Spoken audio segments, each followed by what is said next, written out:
What it do? What it do? What it do? Here I is. I'm back. I have had a really, really good night. I've had a good week. Got some good beats going. Shout out to my man B City who hooked your boy up with his beat that you hearing on the rehab. Go to his website. Hit that man up at vcitybeats.com. His shit is off the chain. Shout out to you, Velo. I appreciate you, bro. You got me sounding right. You got me right, baby. You got me right. So look, I just want to tell y'all like this, man. I got to give a special shout out to my man, Truth Talker Teacher. He took a good amount of his time on this evening to help me get my audio right. And I hope that y'all can hear this better, because if you can't, hell with all of you. We worked on this thing for about an hour, and he taught me some good shit. I appreciate you, brother. He's always donating, always been supporting the show. And I just want to say thank you so much, man. I appreciate you taking your time out, because you didn't have to do the shit, but you did. And that is what Soto Nation is all about. That's what it's all about. Hokey pokey. Look, I'm ready to have a good time, and I'm also ready to really, really drop my opinion on tonight. I want to lay my burdens down. I want to, hey there, Southern girl, where you been? And came back with a donation. That's what's happening. I appreciate you. But I want to drop my opinion. I want to tell y'all what I'm thinking. I want to give you my insight, my knowledge, and all of that on tonight. And that's why I said, look, I'm going to go live. Because I started to go live earlier at like 10, but then I got to fooling around with that sound, because I'm telling y'all like this. Let me tell y'all something. I love Soto Nation, and I enjoy YouTube. But one of the things I must tell you is that the amount of opinions and correction that has been given to me, I like it. It challenges me. It helps me be a better me. It really does. It's like people getting on here saying, hey, man, look, your audio is way too low. I'm like, okay, I'm working on it. About a week or two later, hey, man, these different people, your audio is low. Okay, I get it. Then I got, man, your content's good, but your damn audio is too low, man. You need to fix that shit. I'm like, okay, I'm trying, people. They still keep coming. Man, fix your audio. What the fuck is wrong with your mic? I like your content, but it's so hard to hear you. Ugh. One time I got one of those, it was like a message, and it was like that mic. That's it. It's like people be going in on my shit. But like I said, I like it because it makes me get better. And tonight I was about to go live, and I said, no, fuck that. I need to fuck with this microphone and get this audio right. I said, I'm just gonna turn shit down and turn shit up and turn shit in the middle, and just did that. And man, we were over on the United Guns of America, because that's the smallest of my small channels. My two small channels is the smallest one. I get my nails painted, shy. But anyway, it's the smallest one. So I said, okay, I'm going to go ahead and do it on here and fuck around with it. And we really made some headway, I think. So how in the fuck do I sound without further ado? How does the audio sound? Is it good? Is it fucked up still? Is it too low? Too high? I don't know. But let me know what you think. If you're watching this on the replay, give me a comment. Hopefully there's been some improvement at the very least, and I can get some of y'all off my goddamn back. All right? Big Time said I'm sounding good, so that's good. I appreciate it. Okay, so two things that I have before I will get started, and I know I might be a little bit long tonight. I'm going to try not to be, but I think I might be. There's a lady who posted a question for me, and I don't know if it was on the relationship rehab page or not, but I can't find it. And I told her that I would address it in the next show that I did about that was, relationship based, which would be this show here. Because the show I did the other night, that was about the police thing. And I cannot find her message, her question that she posed. And I told her, I said, this is a great question that she asked, and I wanted to give her some advice, and I can't find it. I don't know why or what happened, but it's nowhere to be found. And I'm looking on my page. I actually was doing that the past 15 minutes of before the show got started. I was looking for that because I wanted to address it because I had two comments that I really wanted to address. And it's crazy that I cannot find it now. And I'm so disappointed in myself that I can't find it. And I don't know what the hell else to do because it just came through. The question just came through a couple of days ago. I don't know if you watching now or whatever. I know it's only a handful of us watching now. It's only 30 people watching. Click the like button, damn it. Oh yeah, they clicking the like button. Good. But I don't know where it's at, and I don't know how the hell to find it. It's like it's so much shit with these. I don't like Facebook pages. The Facebook page, it's too much shit going on to where you can't really see what's happening, and it's like I just don't like it. It's way too clustered. It's like three different sections, and it's all these different headers, and you click on shit. Of course, it takes 10,000 years for anything to come up on it. But it's like when you try to navigate through it, it's just so clumsy. I don't like it. Is it still in my notifications? Hold on, let me check that. Cause see, I got a tab here that's like page info. I got messages, which is where I thought it was, but I don't see it there. One of the messages that I got that I wanted to talk about, it's that's there, but I can't see it. I'm getting old and cranky. That's what it is. I'm getting crotchety. I don't know, man. I just like a simple life. I just like it simple, right there. I don't mind a few clicks, but this Facebook shit, man, it loads slow as hell. There's so much going on because they trying to record so much of your goddamn information so they can use the shit against you to sell you some shit or something. It's like you really can't get through nothing or get nothing done. And I got old messages and stuff on here before, but this lady sent me a message literally about maybe if I went live, today is Friday, so I went live on Wednesday, I think it was, and she had to have sent it to me like Tuesday, like Monday or Tuesday, and I don't know where the hell it's at. But hey, hopefully I will find it at some point and be able to address it. But I really thought and really wanted to do it tonight, but it's not there. So if you're watching this, young lady, 1,000 apologies. TP, 1,000 apologies. And if you can email it to me, email me your question that you had because it was a very good one, and I wanted to do a video to it because I figured it could help, uh, help people, help some people. So if you can send it to me again, I know it's asking a lot, but I would be much obliged if you do that. Wait, I got one other place I can check to see if it is in here because it could very well be, and my slow ass could have missed it. So let me check through here because that was Wednesday, Thursday. Nope, it's not there. There's Thursday, there's Wednesday, and then that's a bunch of other shit. No, it ain't there. Okay, so without further ado, let's go ahead and let's move forward. So the other thing that I did want to mention was a message that I got, and I'm gonna tell you like this. People send me messages quite often, and I try to respond to them as fast as I can. But every once in a while, there is a message that will come through that will definitely touch me. And I'm not saying that in a perverted way or molestation way.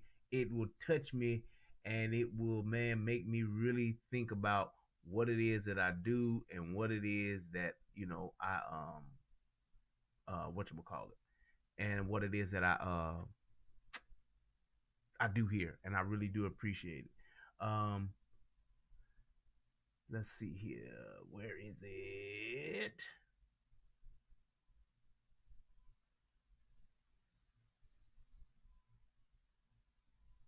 All right, yeah. And oh, that's not even on here. Oh no, I can't. All right, I ain't gonna worry about it. So let's go ahead and let's get it cracking. We are now 13 minutes in, and let me first and foremost give a shout out to the first person in the chat, which was Little Rock 2517. Yo, back to you, and relationship rehab. Salute you, sir, for being the first one in the chat. Also, want to give a shout out to High Stepper. Here comes the high step by murderer. I'm a lyrical gangster. Richard Lovelace. Love Your Life 333. That's what's up. My man UFO Kamikaze. What's happening, broski? And Soki One. What's up? Riri. What's happening? Daquan Smith. My boy. What's up? It is. What it do? What it do? Is Sheeta Cope? I don't know why I keep mispronouncing that name, but whatever. You know who I meant. Charge it to my head, not my heart. Also, give a shout out to CJ Gunn. How are you? Let's see who else. Felicity, Fala, and let's see. Southern Girl, long time no see. Hey, hey, hey, big timer. And old man Grey Wolf. What's happening? Also, I wanted to give a shout out to John Nothing. What's up? And Titus Kirkland. What's happening, bro? And Lavelle 98. I haven't seen you in a while either, Titus. What's up with you, man? And Kiwabina just started. Yes, I am just starting. You are just in time for the late show. This is the late show. And it's not the late show because it's late in the day. It's the late show because I'm just a late bastard. I'm an impolite bastard. Shout out to my Lynn. I'm an impolite bastard, and I just show up late. I say, y'all don't know. I say I'm gonna start me a show tonight at 9 o'clock, prime time. You see what time it is. It just be a lot of shit going on. I'm telling you, just be a lot of shit going on, and then I finally get to where I'm trying to go, and I'm here. But better late than never. That's what I always say, or some people say. But either way, here we go. I'm gonna let me see, back this out over here and go back to this page because that is the page that I want to have. Yes, I want to have up because that's a lot easier to read and navigate. Yeah. Yes. All right, cool. Now I can see and I can expand this and it won't get in the way. Boom. So I was on Facebook browsing and I came across this post and it had a long video and the video was long and the video was I was just reading through different videos and then hey, I saw this and Farrakhan came up. My brother. My brother, the good brother minister Louis Farrakhan, and let me preface this to all of my Nation of Islam brothers.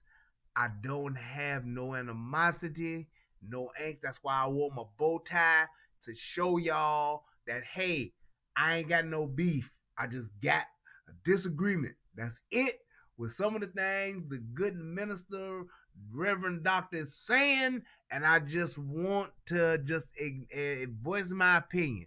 So I'm just telling all of my Muslim brothers, all of my Nation of Islam brothers, y'all that really know me, y'all know I ain't got no problem with the Nation of Islam. Y'all know I done been through over there on Stony. I even used to drive by and always honk the horn at the restaurant that was over there on the south side as well, going back over east over on 79th. I used to honk my horn going past the restaurant and all that good stuff. So hey, y'all know what it is, and that's why I wore the bow tie just to show the solidarity out there with the nation. All right. Now, with that being said, I can take this off. But yes, I'm an asshole. But anyway, what I wanted to do was I wanted to watch this and I wanted to talk about this because I believe that interracial relationships are I think it's something that is really not talked about as much, but there are people that have their opinions about it. There are people that to this day are totally against it. They hate it. And then there are people that like it. And then there are people that only like it for certain people. I mean, for certain genders. So, like, i.e., when black men, especially wealthy black men, uh date white women, marry white women. They sellouts, they coons, and they can't wait until that white woman take everything he got and leave him for dead or for broke or kill him off altogether. And when black women date white men, it's because they didn't have no other options, because brothers can't get it together. Brothers shit ain't right. They don't know how to treat a black woman, and therefore she don't have that many options for eligible men. So therefore she is now a ghetto gagger. I mean, she's now dating a white man. She's forced to, hands are tied behind the back. She has no other options but to become a ghetto gagger. I mean, to date a white man. And then that's it. And then there's some people that say, hey, you love who you love, you date who you date, and it should be all good. Some people even think, and I remember my cousin asked me this a while ago. She said, if you marry a white woman or if you date somebody that's white, are you um she said, can you like speak on black issues or something like that? And in my opinion, I'll say, well, what difference does that make if my opinion, number one, I should be able to say whatever the hell I want. Number two, is the validity of my opinion, should it really matter based on who I'm dating or who I'm married to? I think not. I think your thoughts are your own. And if you are talking about what your opinion is from based on your experience, based on your knowledge and facts, that I don't see what the problem is as to who you got on your arm, whether you black, white, Chinese, I mean not Chinese, but Asian, Hispanic. It shouldn't matter if what you're saying has, like I said, validity. What you're saying is facts, and it basically is your experience to some degree. I guess I would say that would be the point to that. But um, I think that there is a part of this too, to where you have to look at the overall reality of where we're at racially, where we're at as men and women, so gender wise. And I think it comes down to me, and from my opinion, it's all about where you're at in your life and what's gonna best suit you and complement your life. So it's like when you talk about the things and the reasons why we date out of our race, or why we date or marry other people from different races, it's not just a thing of your preference. There are also benefits. There are pros and cons to doing that, and also it can benefit your life for the better as opposed to for the worse. So, without further ado, let us begin, my brother, and let us begin to further conjugate and exegete this here video text, or I mean this video that we are about to embark on, my brother. Wait, you don't have to marry our sons and daughters if you don't want to, because we don't want to marry your sons and daughters. You have yours. I don't like to see black women with white men. And let me say this. This is, I believe, if I'm not mistaken, this is Minister Farrakhan speaking to the Nation of Islam. I would imagine. Because everybody's clapping, everybody's, yeah, go ahead, brother minister. Everybody's doing that. So I'm going to say that this is him doing his thing and talking, to the nation. So that's why I'm saying that. So let's go ahead. Hey, what's happening? What's happening? I don't like that. Merry Christmas to you. I don't like it. I don't like it. So he said he don't like it. I don't either. And I'm telling you something, sister. I'm coming after you. For you are ours, and we're going to fight for you. We're going to get you back. I know we lost you temporarily because we have not been the men that we should be or could be. But you are ours. And you're the best friend that we've ever had beside God. And we need to go get our women back. I don't like seeing black men with white women either. I don't like that. Now, here's my thing. So he comes in, he says, and this is one of the things about the nation. You talked about saying, hey, black men didn't. He already knocked us down. He said, hey, y'all, we wasn't who we supposed to be. We wasn't doing what we supposed to do. But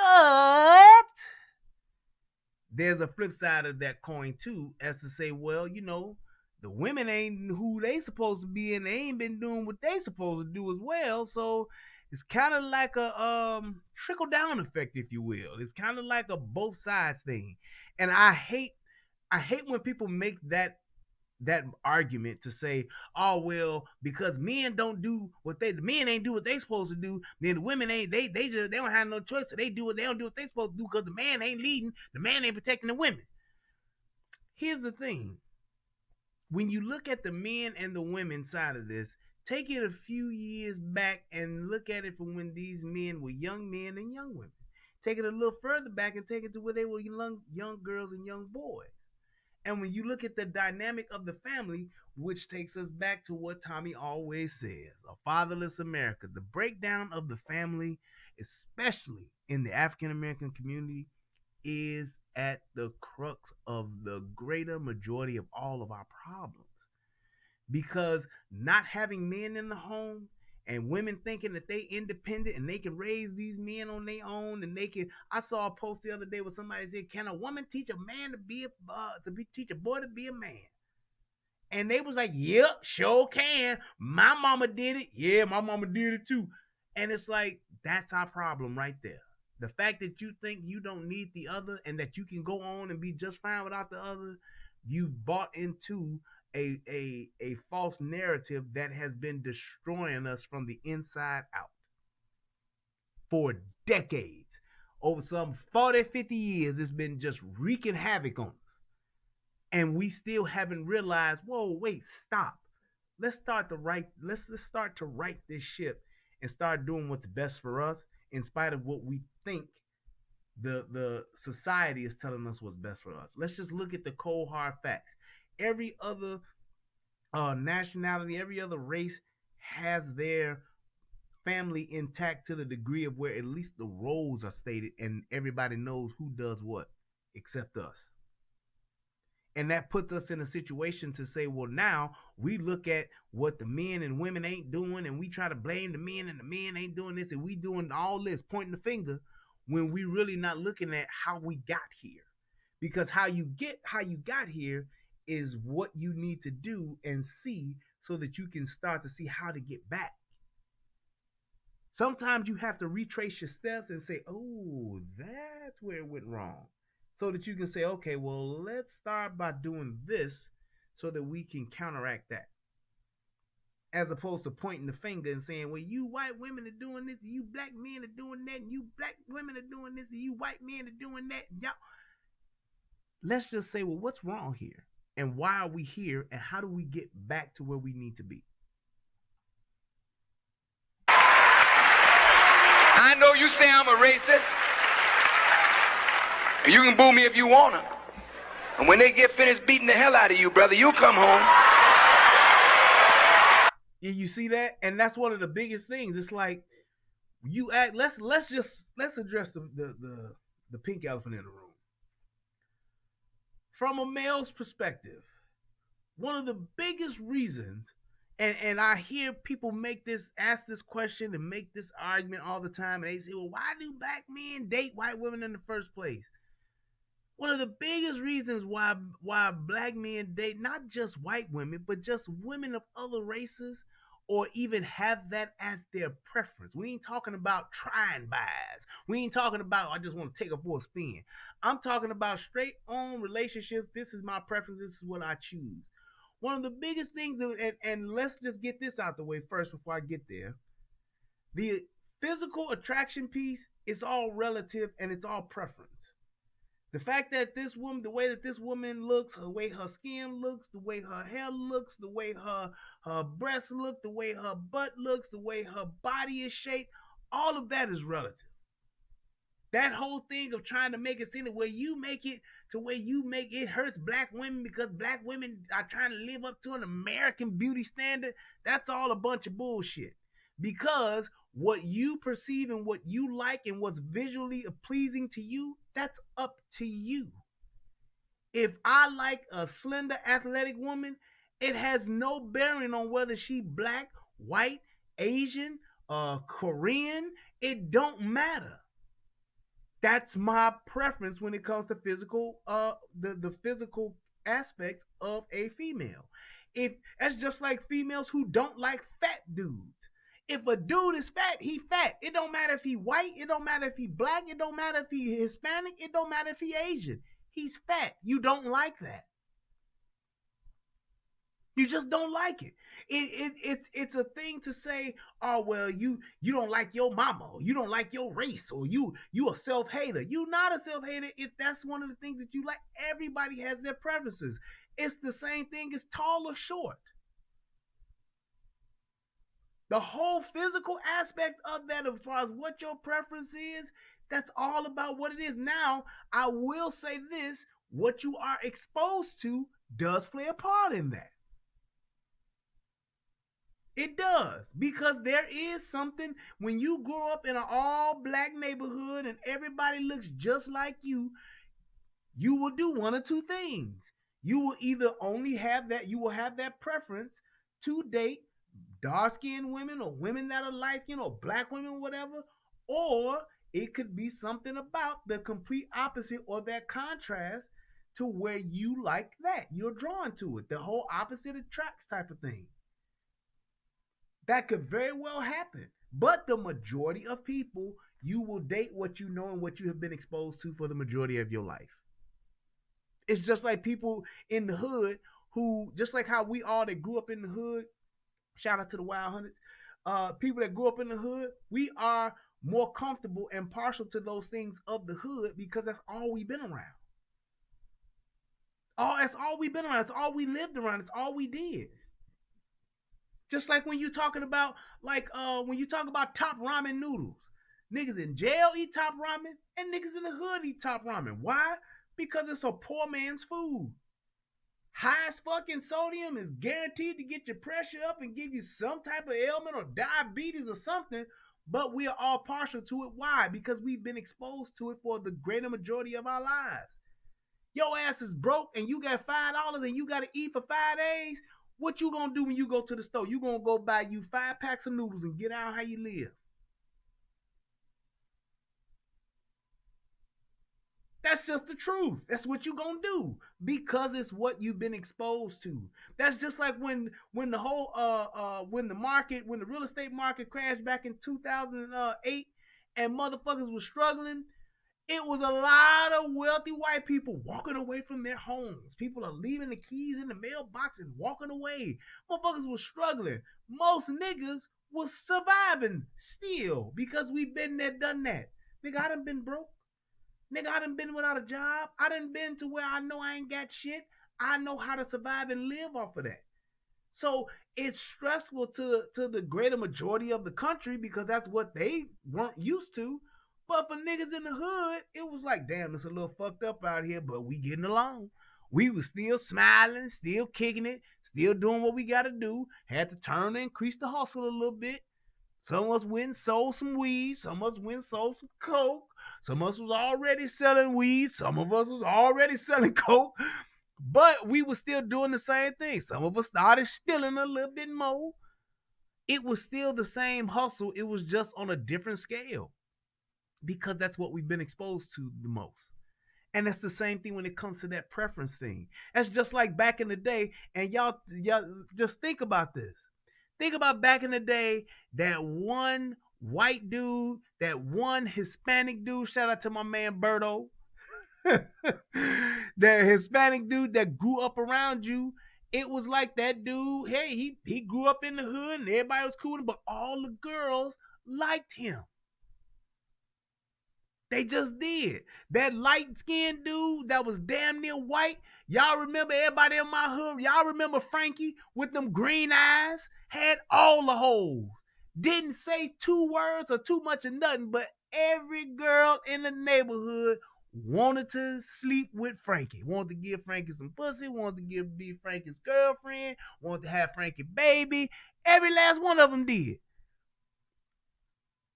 They just did because he was what? The dude was white with green eyes. Oh, he got good hair. He got pretty eyes. I want to have his baby. And I ain't talking about just the dark skinned chicks. I'm talking every last chick in the hood. That's just what they did. That's what they gravitated towards it. And Frankie and them was broke as shit. But he was living in the hood. That let you know. But what was all the girls doing? Ooh, he's so fine. Ooh, I can't. Ooh, there go Frankie. Ooh, Frankie up at the park playing basketball. And Frankie couldn't even hoop. Niggas on the court killing this nigga. Killing this motherfucker. Nigga couldn't hoop. He got picked up. Why? Because all the girls liked him. He was cool with all the girls, so he was cool with all the guys. He was a quiet dude. Frankie was cool as hell. But it was just their preference. He was different. He was different. He was that white boy that they know they would never get to have in any other situation because white boys wasn't in our neighborhood like that. There was not a plethora of white people in our neighborhood. But they all gravitated towards him. So it's the same thing here. That preference thing, it's just a thing of preference to whether if it's something that seems taboo or if it's something that you just like and you just want it because it's different or because that's just your thing. It's just your thing. That's all it is. That's all it is. It's like a motherfucker who like me. When I was a kid, I loved chocolate everything. I love chocolate cake, chocolate ice cream. If I go to a birthday party, give me chocolate cake, give me chocolate ice cream. Mix it together and eat it. If you ain't never mixed your ice cream and your cake together, you missing out. Cake and ice cream is good. The ice cream gets soft. You put that cake in there, boy. Now I used to always as a kid scrape off the frosting because I don't like stuff that's just too sweet. But that cake and that ice cream get together, ooh, give it like a different texture, but it's good. As I got older though, I got more partial to white cake. I just did. And then today, I'd stab you with a spoon for some lemon cake. Some lemon cake with some vanilla or cookies and cream ice cream, man, you better watch out. I'm just saying, that's just my preference now. I love lemon cake. Some lemon cake with some real good, I'm talking real like good, authentic, just homemade ice cream, vanilla ice cream, or some just all natural vanilla ice cream. I love it. My preference. Just my preference. So it's like that's a thing. It's like it's not a thing where I hate my race. I hate my mama. I'm a race hater. It ain't got nothing to do with that. It's my present. It's my preference. And when you have your preference, that's what it is. Just like women who like men that are basketball players. I like a dude who tall. I like a dude who light skinned. I like a dude who dark skinned. Do you hate yourself? Even if you didn't know your father, should you want to date somebody that kind of look like your father? It don't matter. It really doesn't. And the fact that we try to put it on that when we see somebody else do it, I don't get it. I don't get it. We want to put that whole thing of just saying if you successful, if you doing something with your life, if you making something of yourself, you gotta be with a black woman. Why? Why can't I choose who I want to be with just like you get to choose who you want to be with? Girl, he can't dance. I ain't gonna be with him. I want somebody who can dance. He can't dress. I want to be with somebody who know how to dress, girl. His dick ain't big enough. I can't do it.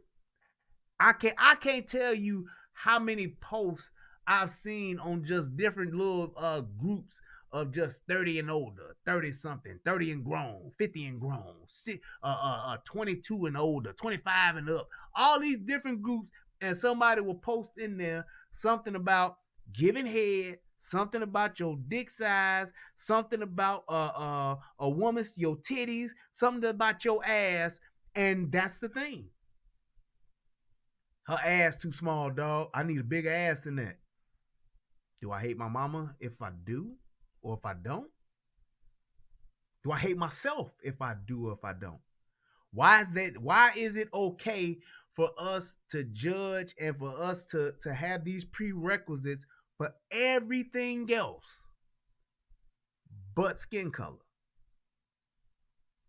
Maybe I like the way light skin lays up against my chocolate skin. I like the contrast. Looks good. That's just what it is. That's just what it is. So it's like that's just a preference. It's just like how women you talk about women who say looking at LL Cool J. Ooh, I like the way he lick his lips, girl. Had niggas licking their lips and motherfucking putting that Murray's grease in their head all throughout the 80s and the 90s. Yeah, you know what I'm saying? Yeah. That's LL. Tell me that ain't LL Cool J. Yeah, you know. Yeah. I'm LL, you know, ladies love Cool J, you know. That's all niggas did back in the day. Yeah, you know, girl, I'm just saying, yeah, I'm just me, you know. Yeah, that's all niggas did. Why? Because LL did, and all the girls like LL because he's a goddamn rapper, and he had a 6-pack. What about that shit? What about that shit? Think about it like this: the greater majority, especially black women, the greater majority of black women are out of shape, overweight. That's just a fact. Same thing with black men. However, the expectation or a nigga with a 6-pack, they don't give a fuck if he just coming out of jail off a double murder.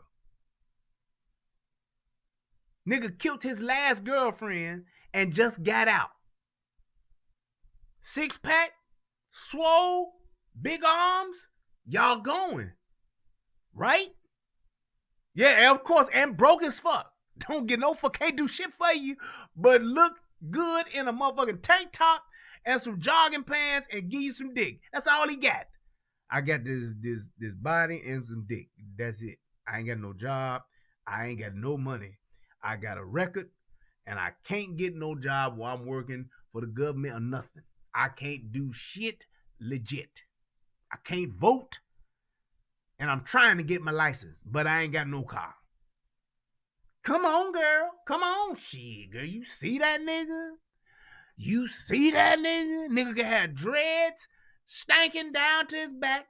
Or nigga can have cornrows or braids, whatever. You gonna get his braids done. You gonna take him somewhere, get his dreads done. You gonna go buy him an outfit. You gonna get him some Jordans. You gonna take him out to eat. You gonna bring him home. And you gonna get the dick, and that's it. Why ain't nobody saying you hate your daddy? You hate yourself. Why is it that and we talking about a woman of any size? Look at Lizzo. What Lizzo? What you look at Lizzo? Prime example. Shamu with a G-string. And hey, it's plenty of men that like big women. Plenty of men that like big women. What's she going after? She at the basketball game talking about a nigga that hoop for minutes for the Timberwolves. You know that nigga ain't nowhere near fat. Why ain't she dating a fat person? Why she ain't dating nobody who big bone? Why she ain't dating nobody who husky? Y'all remember husky? What the fuck? What the fuck is husky? No, I ain't fat, Joe. I ain't fat. I'm husky. Get your motherfucking ass out of here. What the fuck is husky? Nigga shopping in the husky section. That's like a young teenager or young kid that's fat. They call him husky. But it's like, what's the deal with that? Why is it that there's no problem with her preference? And if she like that nigga with a 6-pack, fine. If she like that 6'7" nigga, 7'2" nigga, whatever tall ass nigga, fine. But now if that same basketball player go and date a white woman, go and marry a white woman,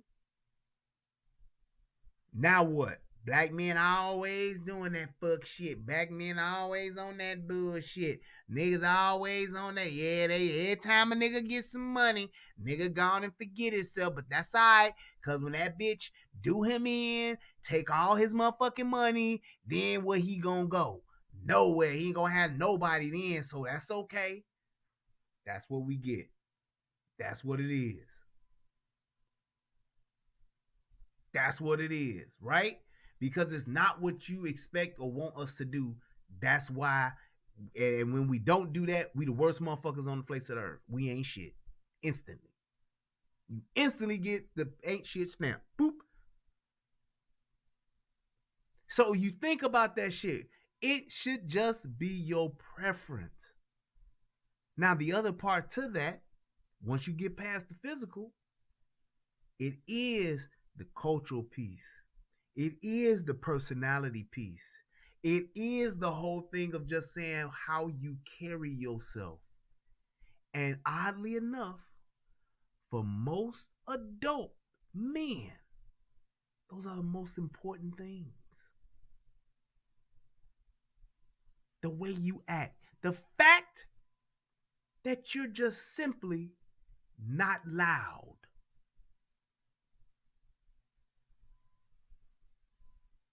The fact, I'm going to say it one more time, that you are simply not loud. Everybody don't like a loud mouth woman. Everybody don't like a shit talking, finger popping, neck twerking, neck twisting, gyrating, quick to twerk on a fucking dime acting ass woman. A lot of adult men prefer a conservative woman. What do you mean by that, Brian? A woman that, hey, could be the biggest freak, the nastiest, raunchiest, dirtiest slut, and no one would know it except for the man that's sleeping with her.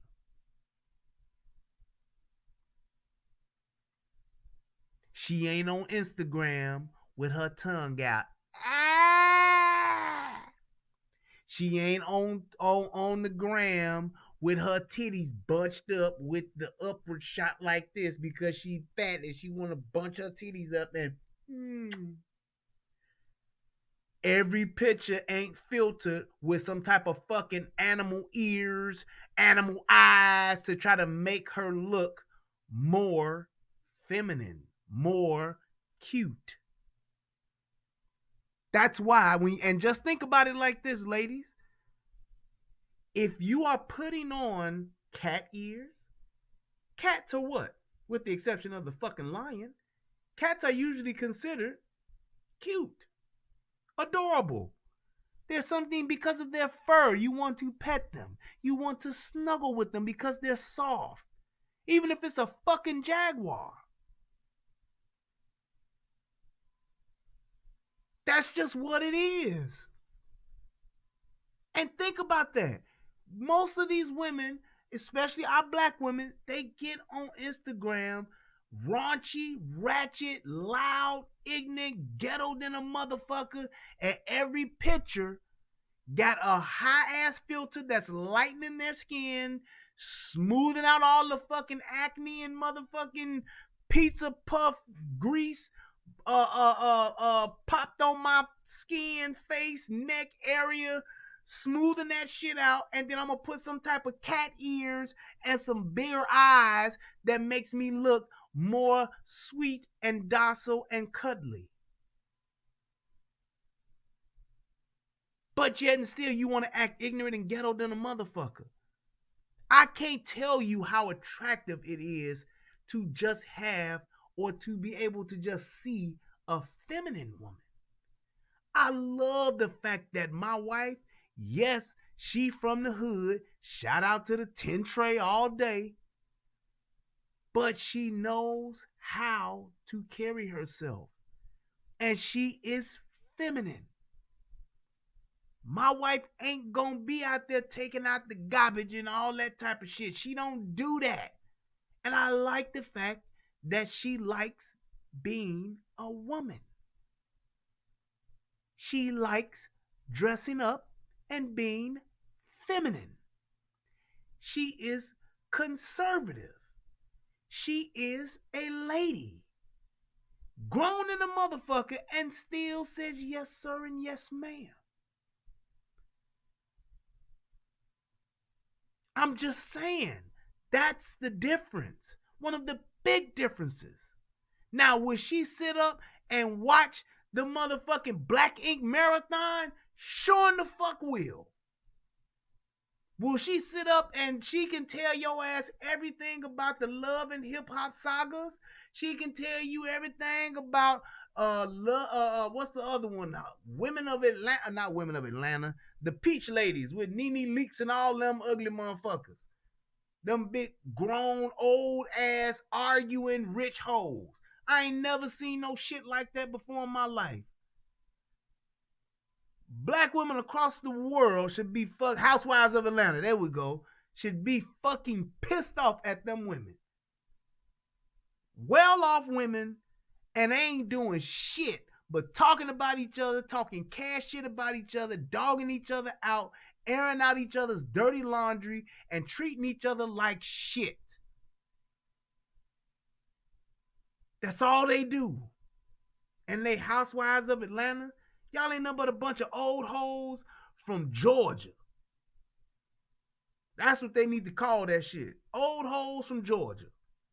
And have them bitches holding a bag of potato chip, quarter bag of chips instead of the peaches. You know, the potato chips, you use the quarter bag of chips and you dump it in a brown bag and you shake it up and you have it in the bag for so long that the grease start to make grease stains on the bag. That's what them hoes need to be holding when they doing that instead of a peach. I mean, they just don't carry themselves like ladies. They refuse to. They wear a bunch of fucking weave, a bunch of fucking lace front wigs, edges and shit gone, fake teeth, fake everything, but talking about they want a real man and they real motherfucking women. No, the fuck you ain't. And that's what we got to look at. That's what we got to aspire to on TV. But either way, getting back to it, a woman being feminine is golden now, especially because most black women that are on TV, that are in Hollywood, that are on social media, they are literally raunchy ghetto hoes. Selling pussy, dick hopping, shit talking, fighting, fucking, fighting. That's it. Talking about their head game, showing off their ass and their titties and their pussy print. Or they acting like dudes. You right, Jason? Act bruh. Hey, bruh. Bro. Bitch, if you don't motherfucking stop calling me bro. Bro. Hey, bro, look, bro. Bruh. Seriously? And I ain't sitting there, motherfucker sit here and be like, oh man, you just old, man. You ain't with the times. Maybe. But even in my time, we never called a motherfucking woman something like a dude. Hey, what up, dude? Yo, what up, bro? We never did that shit. We liked females. We liked the femme part of females. We liked the feminine aspects of it. We did. And I don't know where shit went left to where niggas like these motherfucking dudes. They like it, and it's like even when you look at the trannies, most of the trannies look better than some of the women. You see a motherfucking you will see not even a tranny. You will just see a gay black man with real hair draped down to his shoulders, nails and shit done, and that motherfucker won't be like bro. That motherfucker will act more feminine than the real woman will. Look at that shit. Go and look. Get in your car and drive down, go to a gas station in Atlanta. Go to a gas station in Atlanta and look and see. If you see a motherfucker from the back, that got long hair, you literally have to check and get to the front. You do, because you can't just say, "Oh, I can just listen and hear it." Nope. Right, they got them in DC too. It's another tranny capital. But I'm just saying, the way that they carry themselves, our women don't. They're just totally left of that shit. Anything feminine, they going the other way. They going the other way. And I'm even cool with the tomboys. But now these women, the dykes really literally want to be dudes. They want to act like dudes, want to be treated like dudes, want to look like dudes. I ain't talking butch. I'm talking like nigga. I want to be a dude. Fake dick and all. I don't get it. Let me go ahead and get back. So I just wanted to point that out. Just the physical piece, which is preference, and the other pieces, when you're talking about femininity, when you're talking about conservativeness, when you're talking about just the way that they carry themselves, it matters. And our black women are the only ones that don't give no fucks about that shit.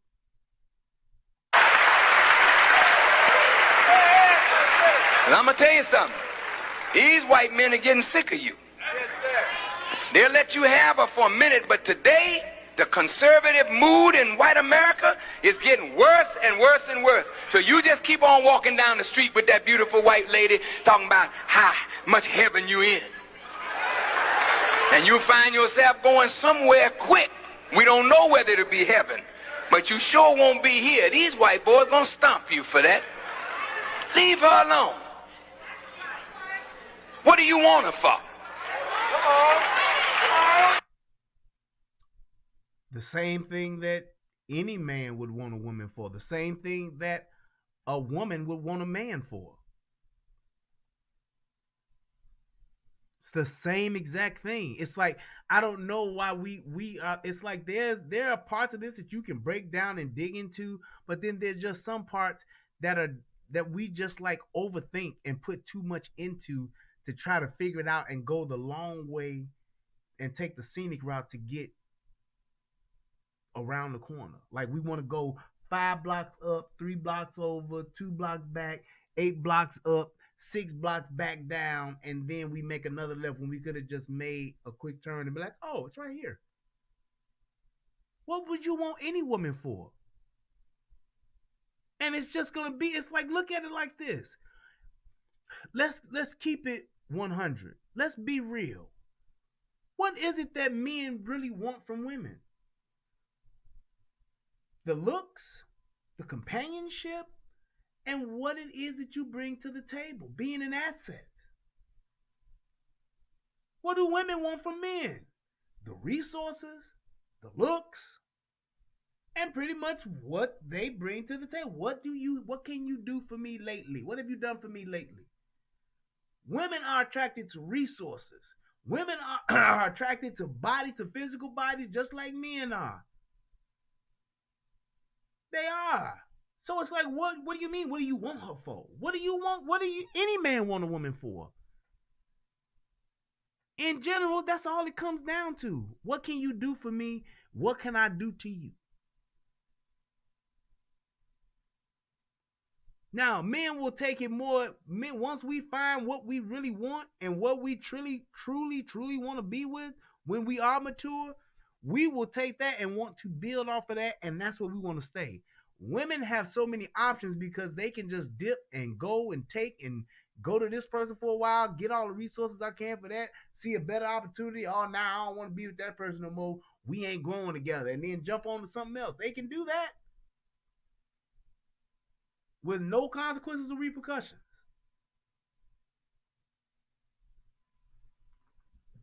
But that's just what it is. It's not complicated. It's not rocket science. Men are not that deep and complex. We see a girl who treats us right, who knows how to cook, who's sexually satisfying, physically attractive, will take care of us, and we know that they in our corner, on our side.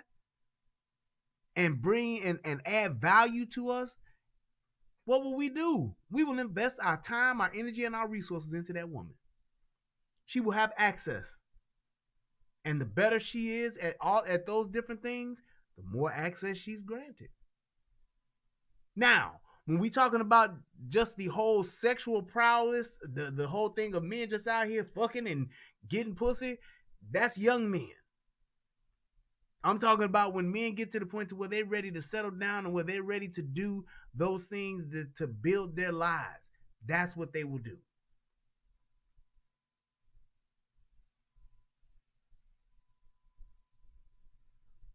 Well, no, I'm asking you a legitimate question. What do you want her for?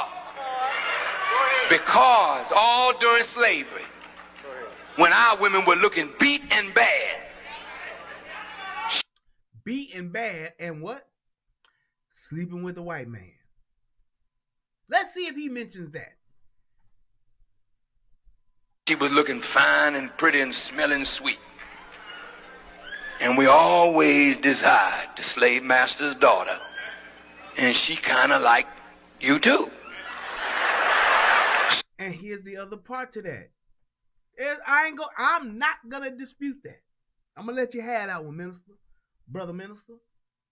I'm gonna let you have that one. But you can't tell me that on the opposite side of that, the black woman was doing the same exact thing. And I'm gonna prove it by telling you this. Who ran the plantation? Who had the power? Who had the privilege? The white men did. Since the dawn of time, women have always gravitated towards and acquiesced to, thank you, Tommy, for teaching me that word, acquiesce to the men that are in power. Black, white, Asian, Hispanic, it don't matter. When men went to war, the losing side, what happened? They slaughtered the men and the boys, and what did they do? They bedded the women, and the women what? Fell in line. Those women weren't saying, kill me.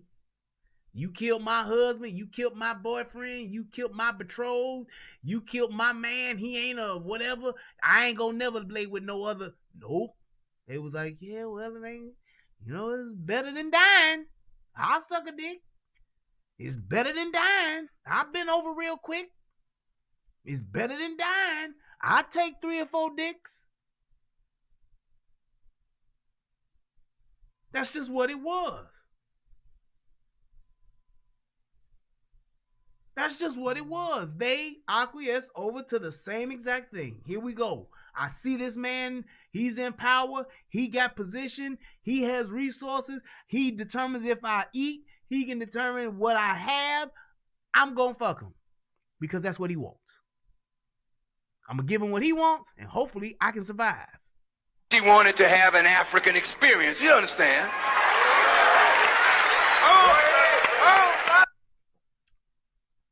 So if a white woman wanted to have an African experience and the black man obliged, don't you think that the white man would want to have an African experience? And don't you think that the black woman would oblige? Why? And don't even try to think, well, she would do it because it would keep Massa from beating up on Jethro. Bullshit. Toby wouldn't get beat as bad. Bullshit. Toby still got hung, still got his foot chopped off, still got his ass whipped, plain and simple. Plain and fucking simple. He still got it. She just sucked the dick and hoping that Master be too tired. You know what, Jasper? I ain't gonna beat you today because I'm drained. I'm going upstairs. That's what would happen. At best. Other than that, it was business as usual. You ain't gonna get your ass beat because I'm about to fuck you, but I don't give a damn about Jasper and what he ain't gonna do, what he better do what I say he gonna do, because if I feel like it, I might just whoop his ass just to show everybody else I'll whoop some ass just on a whim. You never know. She heard that Africans were animals, and somehow, I kind of like dogs, you know what I mean? We'll just have an animal. And see, now there's a cheap shot right there. If you didn't catch that. I like dogs, so now you going with the old women, white people smell like dogs when they get wet and all that shit. That's a cheap shot. Now, if somebody was to say, oh, well, you know, I like chicken, so I'm going to lay down with this greasy black bitch, then it would be, oh, that's racist. I get it. But I think that a lot of times we play the game that we don't want nobody else to play. You know the saying, they say it ain't no fun when the rabbit got the gun? That's exactly how that shit goes for us. Black folks want to talk all the cash shit we can about white folks, about Hispanics, and we want to talk and bitch and moan about how we so mistreated and how we always the last to get, the last to be checked on, the last who's given a fuck about. But the first chance we get to talk shit about somebody else, we never miss the opportunity. We lay right in. These crackers and these white motherfuckers, we be the first ones to say that shit. Then let a motherfucker say nigga, and it's, oh, you racist. You racist son of a bitch. We gonna boycott you. We gonna cancel you. That's the new thing now. Everybody get canceled. But the minute you think to call a motherfucker a cracker, oh, that's cool. Calling a motherfucker a devil, oh, that's cool. The white devil, the white man, is always trying to take down the black man. That's all good. But the minute a motherfucker say anything close to the word nigga, you racist. The minute a white person don't pick a black motherfucker, you racist. See what I mean? They always doing it to us, bro. House here. So here's old Sam. Always wanted him a white woman. White folk used to hang us for looking under her dress when it was on a clothesline.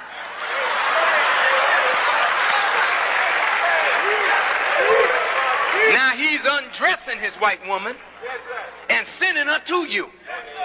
You can't play football today, you got a white woman. You can't play basketball today, you got a white woman. So that if you become a star tomorrow, that money not going into your family, that money going somewhere else. Look here, brother. You don't want this black woman because she'll challenge you.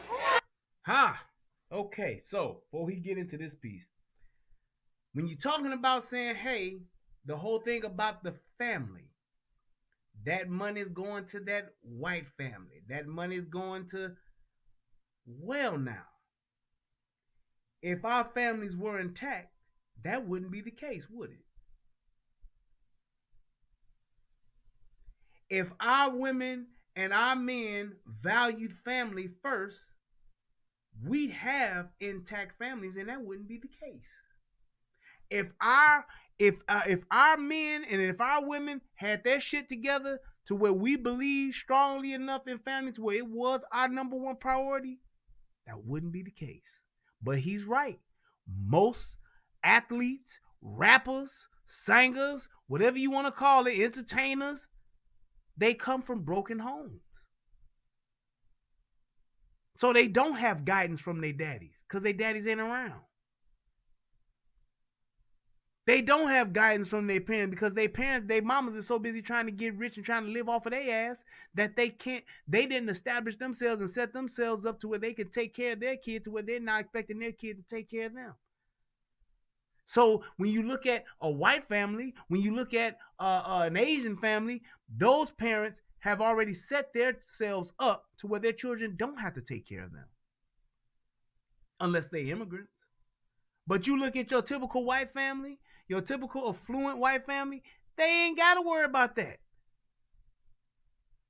That white boy can play baseball, basketball, football, whatever the case may be, and he ain't got to worry about his mama getting his mama out the projects. Why is that? Because his daddy's there. Peyton Manning ain't talking about, yeah, I had to go out here and represent and get these 6 rings because I had to get a house for my mama. Tom Brady didn't have to, yeah, man, I had to go out here and get my shit together, man. I had to, go for broke, Joe, because I had to get my mama and my sister a house. I had to get them up out the hood.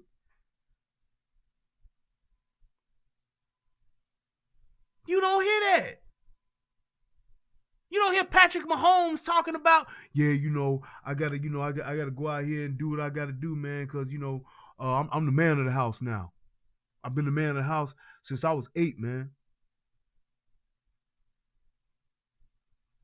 You ain't gotta hear them stories from them. You don't hear Brett Favre talking about, yeah, I knew I had to go out here and do it because if I didn't, then my son wasn't gonna eat. If I ain't do it, then my brother would have been starving. After my brother got shot, it was all on me. You don't hear them stories. Where do you hear them stories? Coming from us. So yeah, if our daddies were around, if our families were intact, if we were better, if we were more financially stable, we would be able to tell our sons what to do. We would be able to tell our sons, hey man, get you a marital contract. You about to sign this $80 million deal? Get your marital contract, son, before you get married. What's a marital contract, Dad? That's basically setting up a contract to where you plan your divorce while you still in love. That's essentially what you're doing. You cover everything. Assets, you cover children, you cover alimony if there is, you cover child support, you cover all that. That's what you do. Excuse me. But because we don't, what do? We have a desire for it still. These black men like the idea of a woman catering to them. What you black women call being a weak bitch is what we gravitate towards. We desire it because we see other men enjoying it. We see the benefits of it. And the women see the benefits of it, which is why they do it in other races. Black women don't want to cater to their man, don't want to take care of their man, don't want to do those things that a wife does until they fucking 40. After the thug dick done had its run. After the ain't shit niggas done did their thing and put all the miles on the body and on the pussy and beat her up, beat up her guts, beat her ass, gave her 4 or 5 different kids by 5 or 6 different niggas. Now, because I'm getting old, I want to start going to church and I want to start taking care of my man.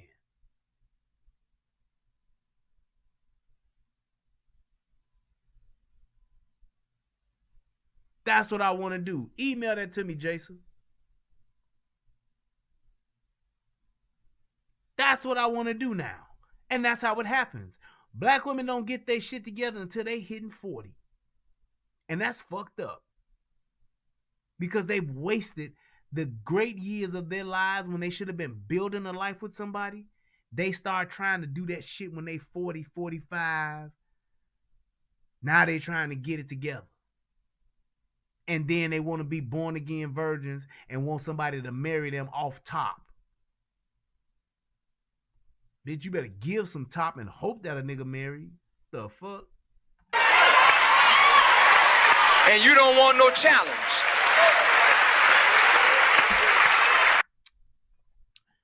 So let's speak to that, because a lot of women do think that. They believe that.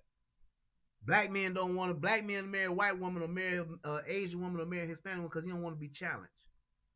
Let me tell you something, black women. Black men don't mind being challenged. It's all about the way that it's done. Talking shit to a motherfucker outside at the grocery store, talking shit to a motherfucker on the parking lot of the car dealership, talking shit to a motherfucker at your parents at your mama party, at your uncle's bar mitzvah, wherever the fuck y'all gonna be at. Talking shit outside in front of other people, that may be challenging to you. Yelling at a motherfucker, telling him he ain't shit and all that kind of stuff, that may be challenging to you. It's shit talking to us. You don't have to be loud and ignorant to challenge. Sometimes you can challenge your man whispering in his ear in the bed. Sometimes you can challenge your man whispering in his ear with his dick on your breath. Sometimes you can challenge a man after he just had a great orgasm because you rocked his motherfucking world. Sometimes you can challenge a man after he's had a home cooked meal. Sometimes you can challenge a man after he came home from work and you helped him relax instead of raising his pressure. Sometimes you can challenge a man by after you've de-stressed him instead of stressing him.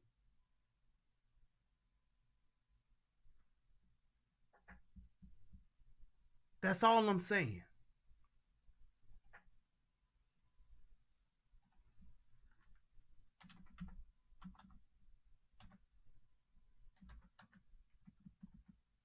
That's all I'm saying.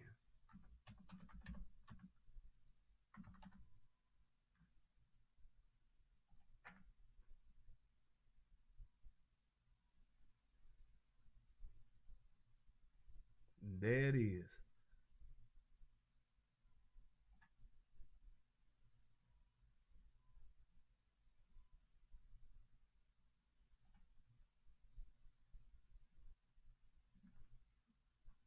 That's all I'm saying to you. You don't have to challenge your man. You don't have to challenge your husband. You don't have to challenge your boyfriend. You don't have to challenge your baby father by cussing them out, talking loud with your friends around, talking shit to your friends. That let me tell y'all something. One of the worst things you can do is talk shit about your man instead of talking to your man. Black women love to do that. Will talk shit about a nigga all day long to their friends, they cousins, they mamas, they grandmamas, they side niggas, they other niggas, they third niggas. They will talk shit about that nigga to all of them people.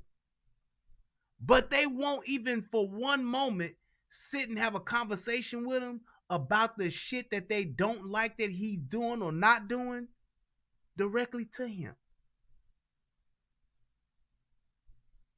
Just think about that shit. And black women, y'all think about it. The real ones that's gonna really just honest, be real truthful right now. Think about all the shit you tell your girlfriends. Think about all the shit you tell your cousins. Think about all the shit you tell your side niggas. Think about all the shit you tell your mamas. Think about all of the shit you tell everybody else. And I guarantee you, your ass won't tell your man or your husband or your baby daddy the shit that you feel the same way you tell it to them. And you know what that means? That means you full of shit. Because if you meant it that way and you felt it that way and you was righteous in what your feelings were and what your thoughts were about what he doing or what he ain't doing, then you would be able to bring it to him just like that. Because that means your shit is together. That means you doing all the shit you supposed to do. That means that you got your ducks in a row and you done swept in front of your door, so now you can go sweep in front of his. But you know what you do? You go and you talk shit. You go and you talk about him, tear the nigga down, talk about all the shit that you do, and all the while, the only thing you do is talk about how great you are and what you do. Oh, I do this, girl. Oh, I'm his everything. Oh, I do this and I do that. I sit up there and I suck this nigga dick and this nigga won't wash no clothes. What the fuck?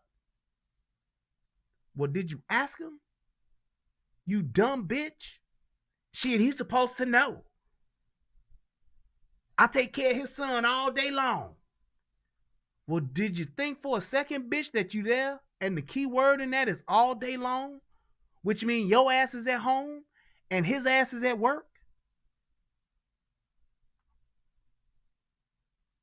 And you know what you know why you do that fuck shit? Because your friend and your mama and your cousin and your side nigga on the other end of that conversation going, mm-hmm. Show right, girl. Come on over here and suck this dick. And your stupid ass like, yeah, you right. You on the phone with your best friend? Yeah, girl, that's right, girl. I feel you. I get it. I understand what you mean, girl. You telling it. You preaching to the choir. Testify, girl. Whatever the fuck y'all be saying. It's the same thing. And ain't nobody saying that if you got some shit on your chest that you need to vent, vent. But you need to still bring it and say, hey, here's the opportunity for improvement. But you don't want to do that because that also is a double-edged sword. It'll cut this way, but that motherfucker swing right back, cut that way. Now won't it? But you know who does that? A selfish motherfucker. A selfish motherfucker. That's just like when men do the same shit. We'll talk shit about the reason why I fucked your sister is because you won't do this. Same thing. Well, damn, did you ever ask her to do it? She's supposed to know, man. I'm just saying, I kind of mentioned it to her a few times, I just, I would put my dick on her booty and she wouldn't let me fucking ass. Well, did you ask her for anal? Well, no, man. I never really just said it. Then what the fuck you talking about? So because her sister's more of a hoe, you just gonna disrespect her like that? Yeah, I see what you're saying. You right. Well, I'm fucking this other bitch because she won't suck my dick. Well, did you ask her for some head? Yeah, she said no. Then you ready to leave her because she won't give you no head? Yeah, then get the fuck on then. If it's that important to you. That's just what it is. We have this thing where we talk so much shit about each other instead of talking to each other, even if we talking shit. Have a conversation with just you and your significant other and talk the shit that you feel and work on it from there. I feel that you a lazy motherfucker. Well, damn, bitch. That's how you feel? Yes, nigga. Because you don't cut the grass. I do. And my feet hurt. Nigga, why I got to ask you 3 and 4 times to take the garbage out? You singing that song to your mama instead of telling your man.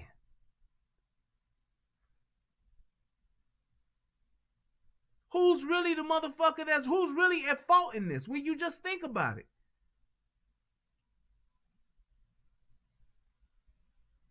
I got it. Just think about that. Who's really at fault when that's what you doing? That's your play and that's your move. I'm gonna talk shit about my man, my husband, my baby daddy to my cousin and to my sister about this shit he ain't doing, and I ain't gonna tell him shit. But I'm mad at him.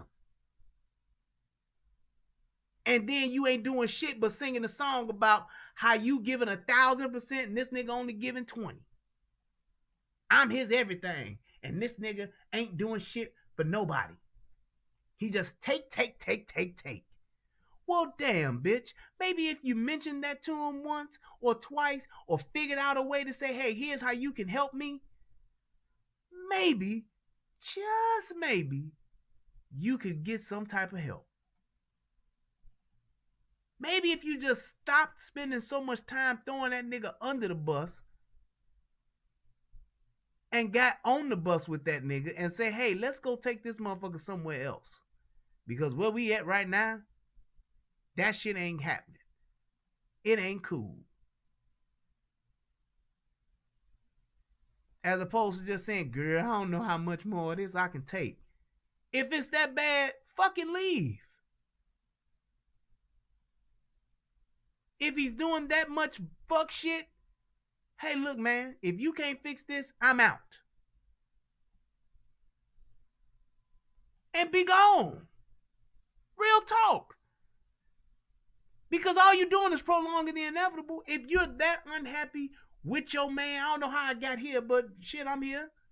If you that unhappy with your man, if he's really that bad, if he ain't doing that much, if he's just not hitting the mark for whatever reason, tell him and get the fuck on.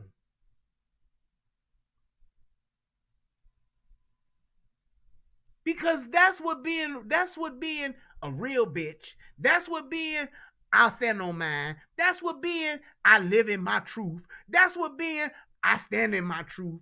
That's what being I keeps it 100. That's what that means. Oh, I'm a real woman. You a 5-star chick? Tell the truth. Instead of talking shit. But you know why they don't do that? Because they still want to siphon off and get some shit from you. They still want to use you. They still want to take from you. Oh, so I'm good enough to talk shit about. I'm sorry. I'm good enough to take shit from, but you steady talking shit about me. I'm paying your car note, but you steady dogging me to your mama. Now your mama looking at me sideways and you looking at me sideways. Oh, but when I pay that motherfucking car note, well, he all right this month. He all right today. Nigga buy you some new boots. Oh, well, he ain't too bad. Shit, I deserve it. I earn these motherfuckers. That's what it is. Motherfucker be quick to take some shit from you and to use your ass, but won't even have the fucking common courtesy and the decency to say, you know what? At one point, I did like this motherfucker to the point where I could at least tell him the truth and talk to him. I at least have enough respect for what he's done, even though he ain't doing what I want him to do or he ain't did the shit I expected him to do. Even though he ain't did that, I got enough respect for him as a friend to just tell him what's up and where I'm at and what's in my heart. Oh. All right, getting back to this shit. Now, this picture that you see here, surprisingly enough, is Farrakhan's son and his Caucasian daughter-in-law. Mm-hmm.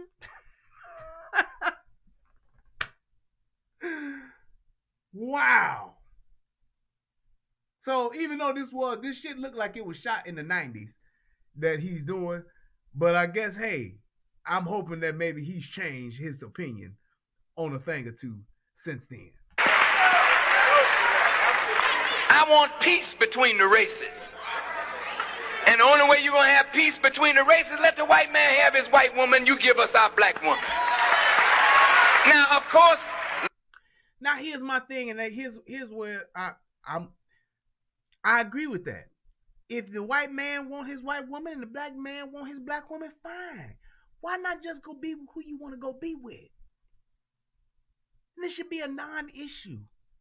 This should simply just be a matter of preference.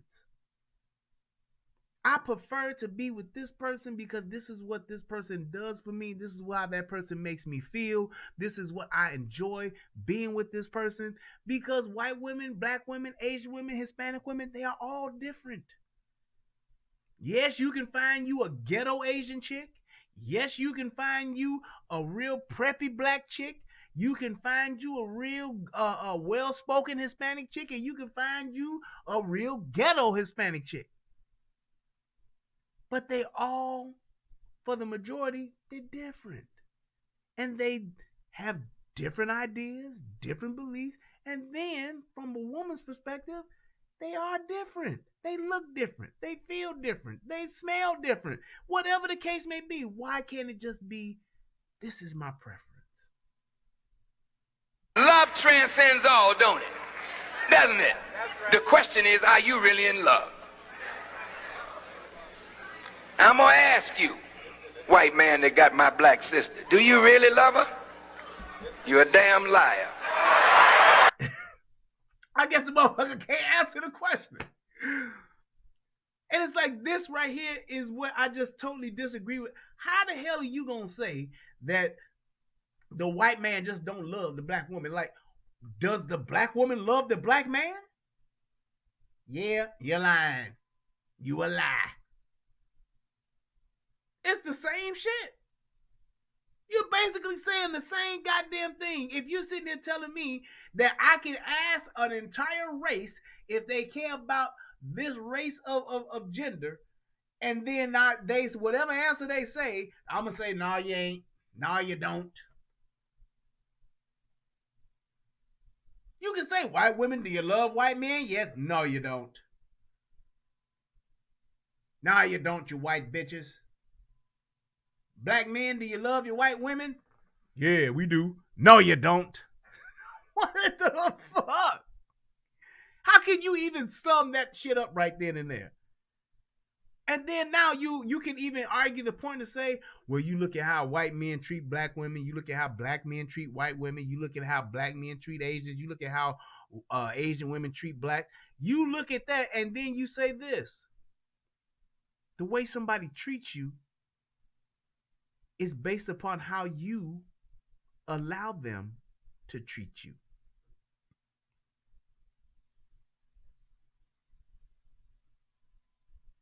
I'm going to say that again.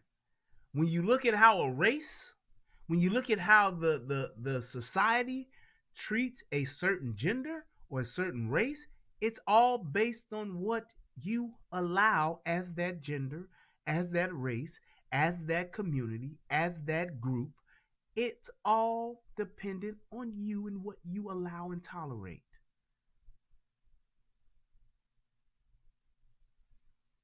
It really is. Think about it like this. Are there more ghetto gagger films than there are Asian gagger films?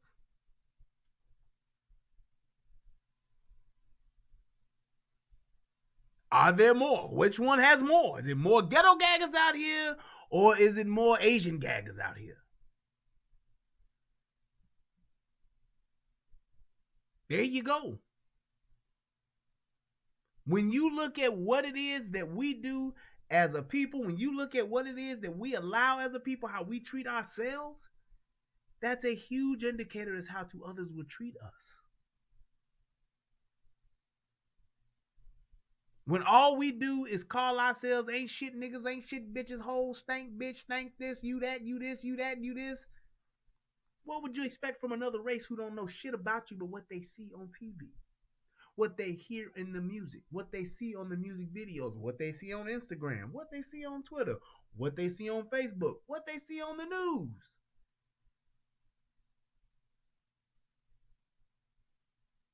What they see on Tommy Sotomayor. Shout out to my brother.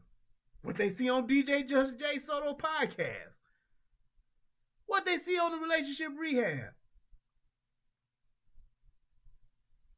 If all I'm looking at is what I see, if all I see is this, then why wouldn't that be an indicator as to what my expectations are of that particular group? Now, yes, you can find your rare one-offs. Yes, you can find your exception to the rule, but the exception to the rule doesn't make it the rule. It's like motherfuckers that always say that, yeah, but I ain't like that. This ain't about you, bitch. This is about us. This is about the collective. And if the greater majority of us are pushing a narrative to where we doing a bunch of fuck shit, then people will look at us as though we're doing a bunch of fuck shit. It's that simple. You can't expect a group of people to be identified by one person or to be judged by one person. You can't expect an entire society to look at one particular person who don't do this and say, see, this is how you're supposed to treat me. No. I'm going to look at the group. Because the group is my greater chance of me knowing what I'm going to encounter than the one-off.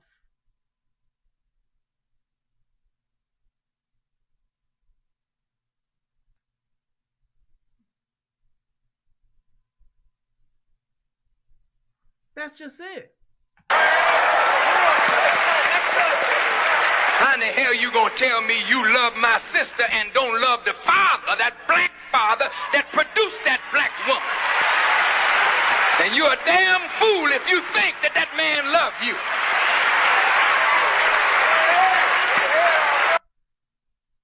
And here's the thing, you're a damn fool if any man is mistreating you and you think they love you.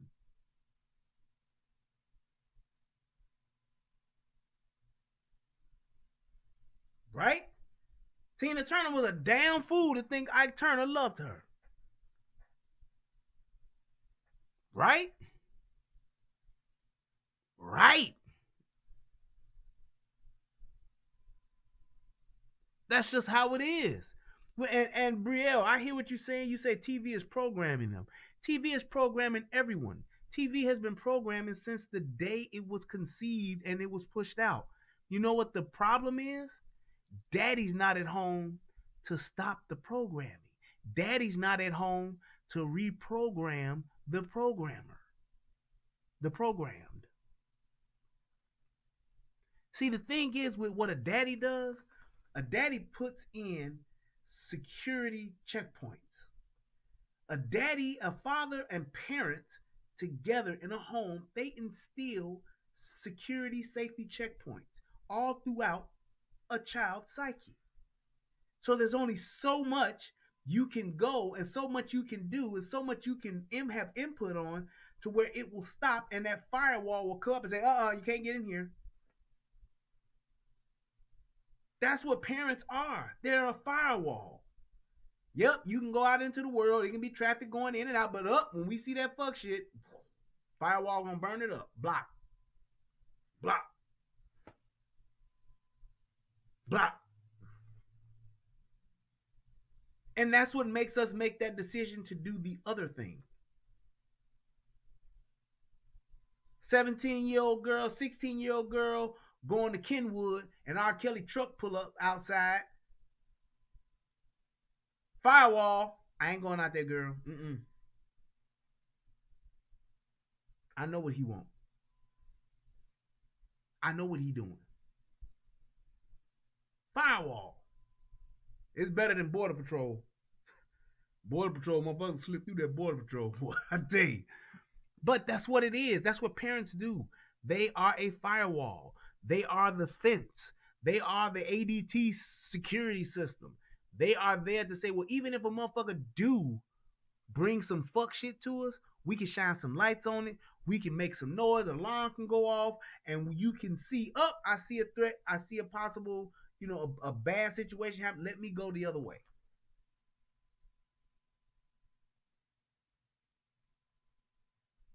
That's what they do.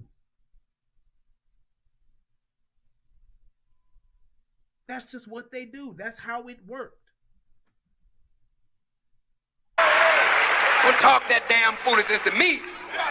You're dealing with somebody who knows you. You don't love her father. You don't love her uncle. You don't love her brother.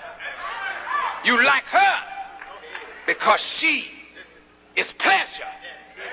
She's different. What woman ain't? You see what I mean? It's like, so now you trying to tell me that black women are just pleasure? No other woman is.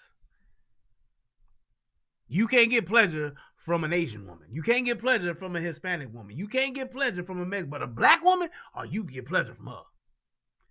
Come on, man. Stop trying to make it seem like there's an end all to be all, and if it is, then why even talk about it? If they're the best and the master, the best race, the best bodies, the best of everything, you don't have to say it. You don't see Ferrari and Lamborghini commercials, do you? Think about it. You turn on the TV, you'll see Heartbeat of America. You'll see a Chevrolet commercial. You will see a Silverado commercial. You will see a Mustang commercial, a Ford F-150 commercial. You will see the new what is that? The Kia Telluride commercial. You will see all of those commercials.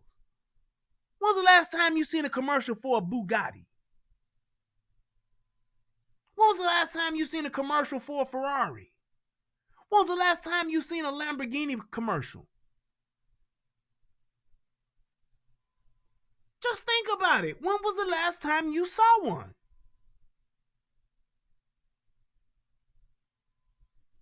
You'll see a Cadillac commercial, Cadillac financing for the holidays, Lexus financing for the holidays.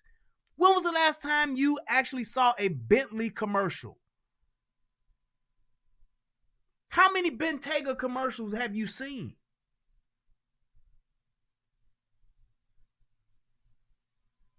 I can remember maybe one or two Porsche commercials, but they are very few and far and in between. You know why? Because they are at the upper echelon and the epitome of fine automobiles. You don't even call them cars. You call them automobiles. When was the last time you saw a Maybach commercial? The Mercedes Maybach, made by Mercedes. Now you'll see a Mercedes Benz commercial, won't you? The E-Class, motherfuckers on all the time. But when was the last time you saw a commercial for a well-made automobile? Well, who's seen the Phantom commercial for Rolls-Royce? The rappers are the promotion for them brands. No, the fuck they not. The rappers account for such a small percentage of those cars, it's not even worth mentioning. Because if they were, here's my proof in the pudding. If they were, you would see the Migos with a Bentley commercial. You would see Drake with a Ferrari commercial. You would see 50 Cent with a Ferrari commercial. 50 Cent called himself F50.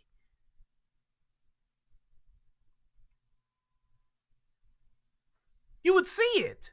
They would use it to their advantage. Just like when you had just like when you look at these the companies. When the motherfuckers was doing all these songs about Belvedere and all that shit, motherfuckers was buying it because of the rappers, and they knew it, and they started giving the rappers contracts. That's why you saw Eric B. and Rakim doing a motherfucking Hennessy promotion. So these rappers ain't promoting these automobiles because they be getting the money for it. They not. That's just niggas spending money doing nigga shit. And niggas is just watching it. So yeah, I see Offset with a motherfucking Bugatti. I'm gonna be like, damn, Offset got a Bugatti. Lil Wayne got a Bugatti. That's just a nigga with an expensive car, with that type of automobile. They're not impacting the sales. Hell, I only know of three motherfucking entertainers that had one of them, a Bugatti. Wayne had one, T-Pain had one, and one of them niggas from the Migos. I don't know if it was Offset or Quavo. One of them niggas from the Migos I saw with one. That's three. That's three.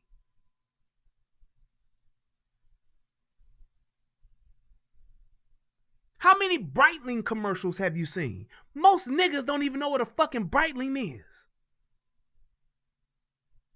Birdman, yep. He got one. How many have you seen? You don't see them.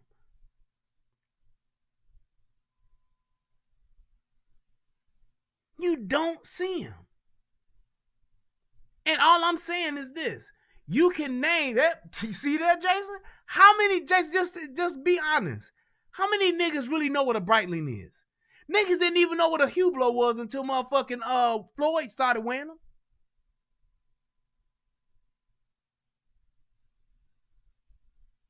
I know what you meant. I'm just giving you the example of just saying the reality of what it is that we do and what it is that we are and what it is that we have. It's like that shit is worlds apart. And you don't have to say, well, hey, this person has this, or this person has that, this person. You don't, if a motherfucker know about it and it's that high quality, it's gonna sell itself. You don't hear Gucci having a fucking advertiser to sell during Christmas time.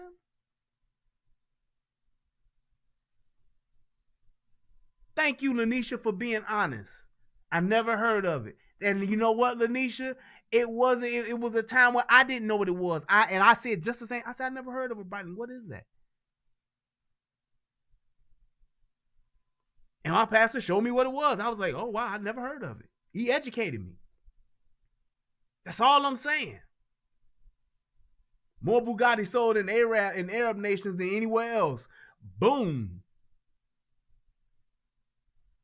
That's all I'm saying. That's the point. When it's that high quality, and if it is the best, you ain't got to advertise it. It sells itself.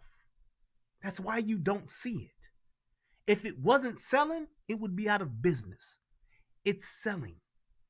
It's called, they have their own niche, their own space, and they get money doing what they do the way that they do it, and they don't have to advertise to the masses. They don't have to put out a commercial. They don't have to put it up on your Facebook feed. They don't have to have it pop up in your Amazon feed. They don't have to do that because it's already the best. And to what Farrakhan was saying, if black women were the best at pleasure, if black women were the best woman on earth, if the black man was the best man, if they were the best, we would not have to say it.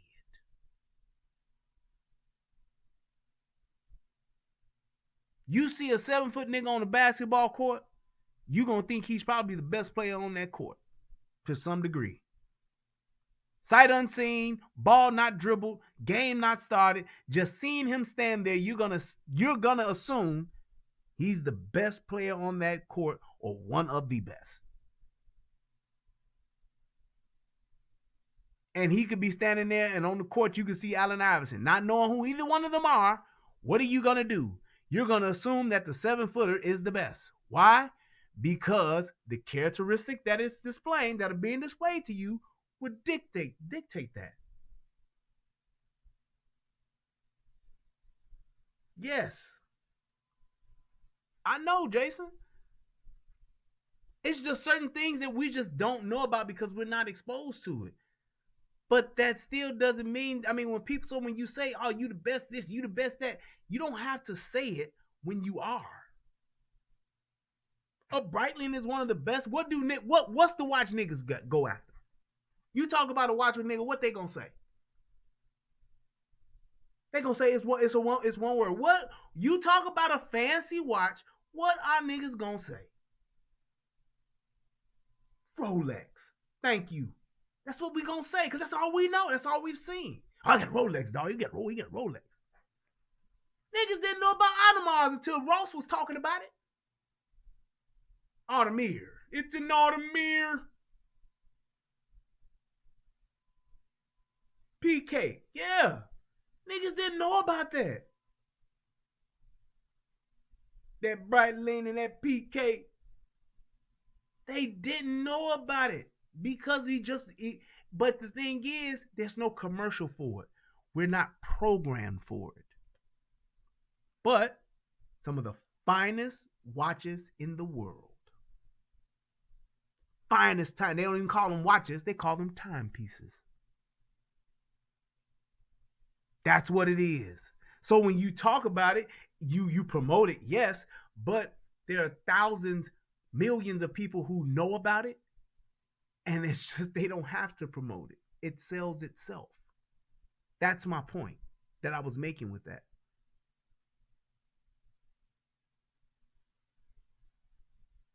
There you go.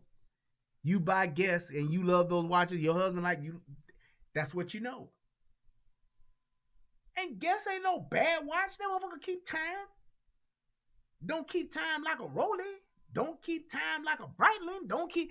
It's a certain way that it's a certain movement that a Rolex has. True? Yes. It's a certain movement that a Rolex has as to one of the reasons why people prefer the Rolex timepiece. Don't nobody have to say it, though. They don't have to promote it. Look at the Rolex. You don't see a commercial. Look at the Rolex. Look at how it moves. You've never seen that. You won't see it because it sells itself. And she crazy. Yeah, you crazy as hell, sister. I'm just telling you straight up. You ain't got no sense. You like her because she is pleasure. She's different. And she crazy. Yeah, there, you crazy as hell, sister. I'm just telling you straight up. You ain't got no sense. And that is another point that I disagree with and that I don't like what he's saying. Because we have this thing as black people. Every goddamn thing that's negative, every goddamn thing that's bad, every goddamn thing that's fucking edgy, fucked up, rough, we want to embrace it. And you heard what happened when he said, and you crazy. What did they do? They all started laughing. We are crazy, girl. And it's okay when you're joking.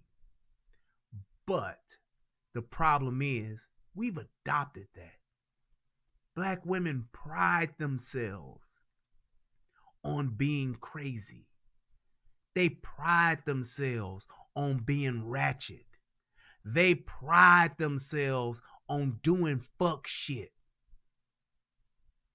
You know, one of the most valuable pieces of knowledge my father ever bestowed upon me. He told me this, and he told me this several times as a young man, and by the time I became an older man and was grown, I truly understood it, and I believe it to this day. Never, ever underestimate a woman in what she will or won't do. Don't never put past a woman, say, oh, she won't do that. And the first time he told me that, I said, well, what do you mean, Daddy? And he said, Daddy, he said, let me give you an example. He said, you could do something to piss off a woman, right? And, you know, a woman can do something to piss you off, right? Yeah. He said, what a man will do when a woman pisses him off, he won't talk to her. He'll quit her, leave her alone, might beat her, just, you know, will do some shit like that. In the moment, react, right? I said, yeah. I said, you know, shit, anybody would do that, I guess. He's like, yeah. He's like, even if you look at the worst, woman cheat, you cheat on your woman, she find out, you know, she, you know, get mad. I mean, you find out she cheating on you, what you might do? Man might kill her. You might kill her. You might beat her ass. You might leave her alone, right? Yep. Said what a woman would do is she find out that you cheating and she will jap out on you. She'll fight you, might kill you, whatever. He said, but she'll take it a step further and do some real fuck shit like take the water hose at your house and put it through your mailbox, turn water on, flood your whole house. And I said, damn. He's like, exactly. She'll ruin your home. He said, that's the type of shit that I've seen. And he was just talking about the shit he's seen being a police officer. It's like she will go that far and put that much time and energy to do something that destructive to your life. To where you say, you would think she wouldn't. But the thing is, son, don't ever think that she won't. Because that very thing you think that she won't do will be that thing that she would.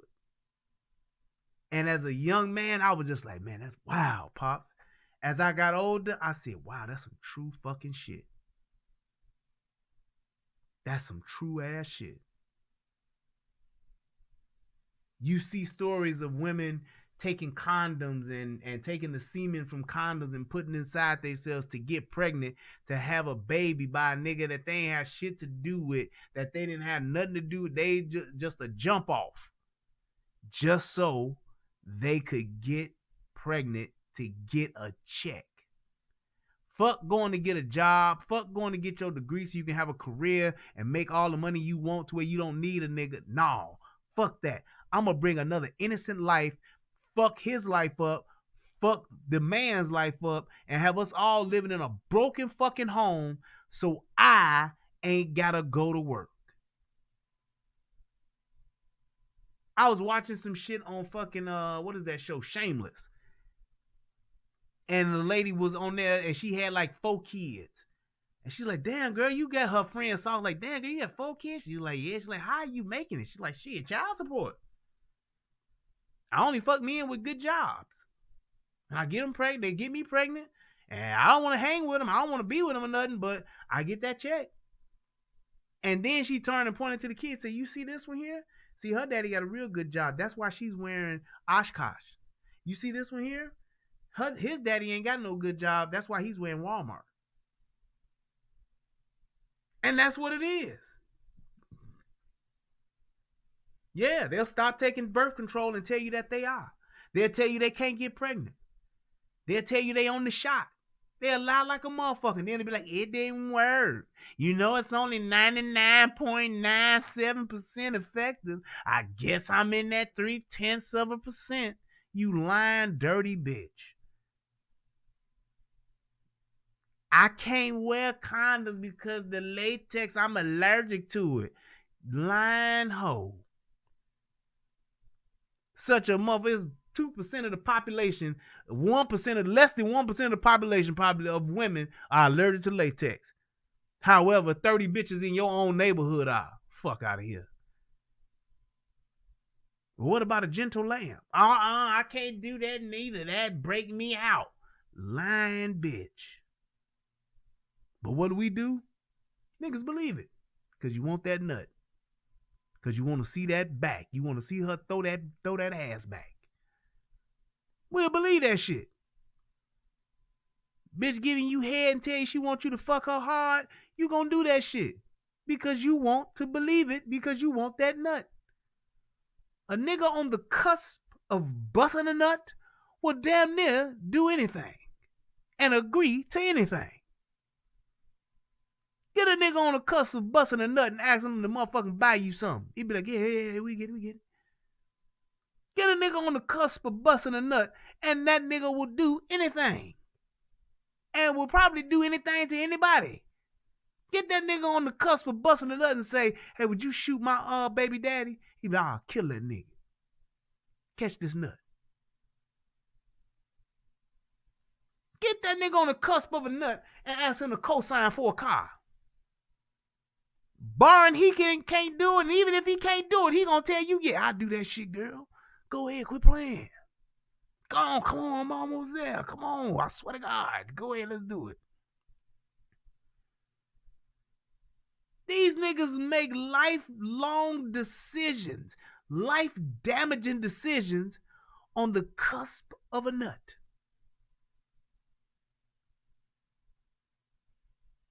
The cusp of a nut has ruined a lot of niggas' lives. Just the thought of getting ready to get a nut. She gonna let me fuck. If I do this, I can fuck. It's our innate ability and desire to want to fuck to where we will do anything. You can be mad at a bitch. And what happens? Your dick get hard and you think about being on the cusp of that nut. And I'ma do it. Whatever. Man, this bitch burnt the last 2 niggas she was with, man. I heard about it, man. Oh, nigga, she straight. She said she went to the doctor. She good. On the cusp of a nut.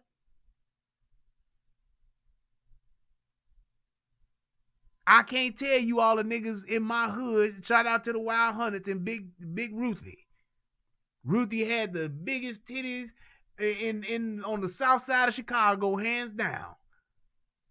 Second to none, except for maybe Dolly Parton. And everybody knew that this same motherfucker actually, Ruthie was burning so many motherfucking niggas, the Board of Health came to her house. On God.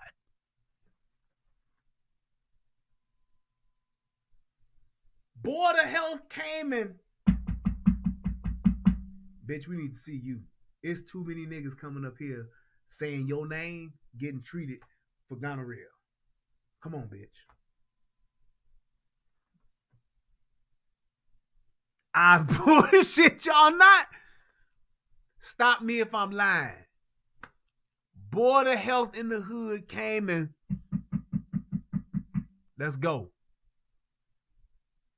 Because she was burning that many niggas. And some of them niggas was repeat offenders. Some of them niggas, they come back like, nigga, you was just in here 3 weeks ago. Who did it now? It was the same bitch. What? The thought of being on the cusp of busting a nut sent you back to a place that you know you didn't want to go, but you went back to that place because that was your only option. It was late. Late is the hour. I didn't have nowhere else to go, and she was walking down the street. That's what it was. But that's a terrible, just think about that. A nigga being on the cusp of busting a nut will do anything. And you know what the problem is with that? Women know it and they bank on it. They depend on it. They bet on it. How many niggas have you seen or heard of getting caught with another bitch because they bitch found out that she was cheating with the bitch and they got with that bitch and had that bitch call this nigga to get him to come over and both them bitches there waiting on him? A nigga thinking about being on the cusp of busting a nut.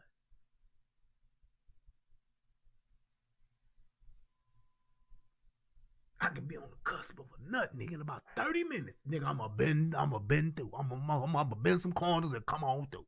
I'm on the way.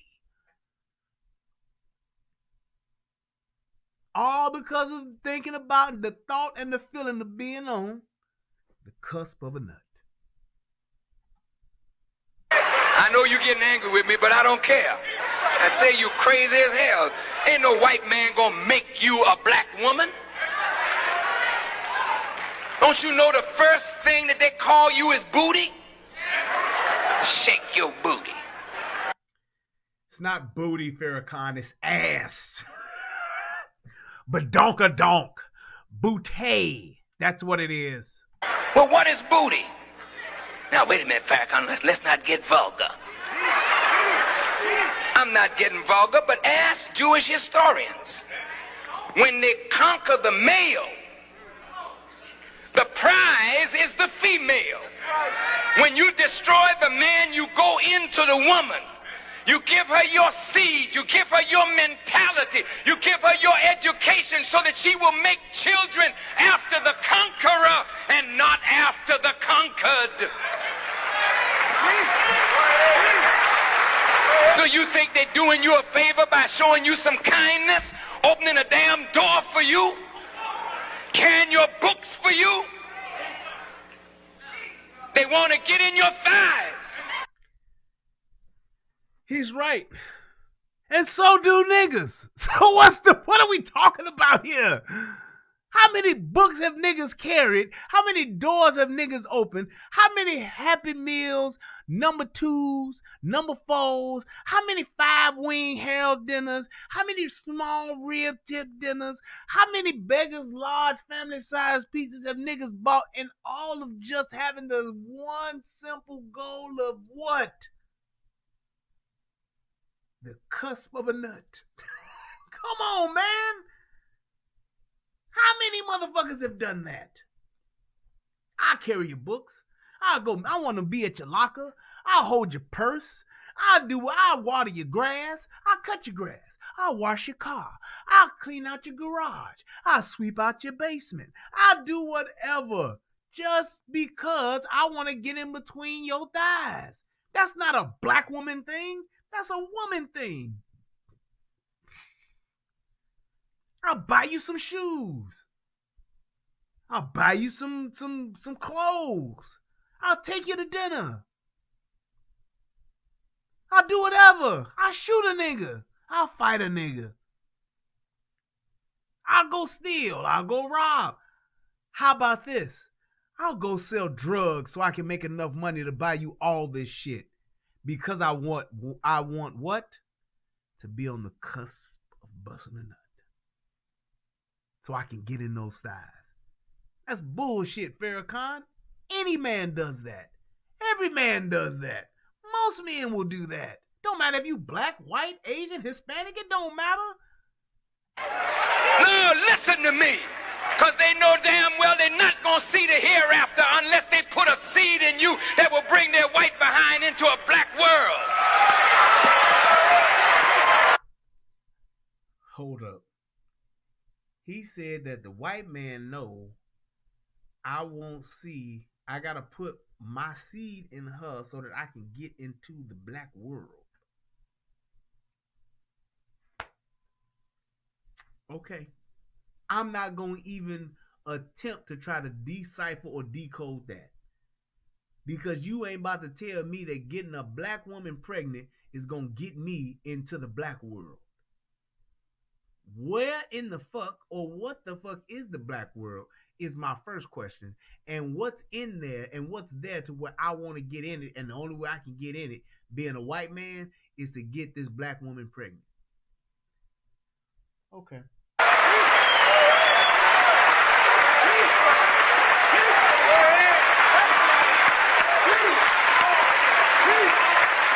You didn't hear me, did you? I know that's raw. But white folk are thinking, how am I going to get into the hereafter?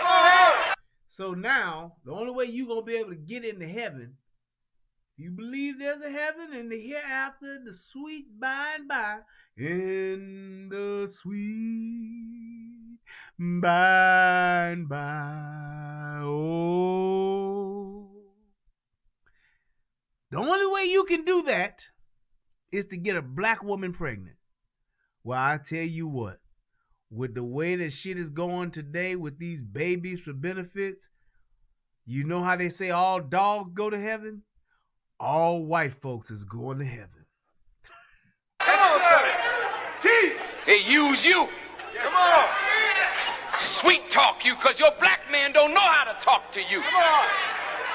You don't know how to talk to her, brothers. That's right. You trying to talk under her dress every time she try to get a meaningful conversation with you. When have you heard of a woman talking about black men don't have no meaningful conversation? When you can sit here and think of songs like, you don't have to front on me, bitch. Don't be afraid, it's only a dick. If you be good to me, oh, I'll be good to you. And we'll both ride home in my automobile. What the fuck kind of conversation is that these women are asking for that we can't give, that we ain't capable of having, that white men are giving them? Please, somebody enlighten me. This is one of the reasons why I can say, hey, I see what y'all doing, NOI, but I'm not going to be showing up for service on Sunday or Savior's Day or whatever day. Because that's just not fucking true. Flat out. Black men don't have no conversation for what the black woman want. What the fuck is you talking about? Tell me where all of these must be somewhere, all of these educated black women that can only have conversation with white men now. Where are they at? The fuck out of here. That's that bullshit. That's where you get into the whole thing of trying to just mislead people and sell people bullshit for the sake of being flashy, for the sake of making it to where I want to make a point that's gonna get all the women like, yeah, that's right, Farrakhan. Yeah, I'm sorry, that's right, brother minister, that's right. You just saying that shit just to motherfucking get some claps and some yes. I can't think of a time when I've heard a black woman say that. Well, you know, I just couldn't date a black man because he just doesn't stimulate me when it comes to conversation. What this white man is talking about is what stimulates me, not what the black man is talking about. I've never heard that shit before. How you gonna make some shit up like that? Even back in the fucking 90s. That's bullshit.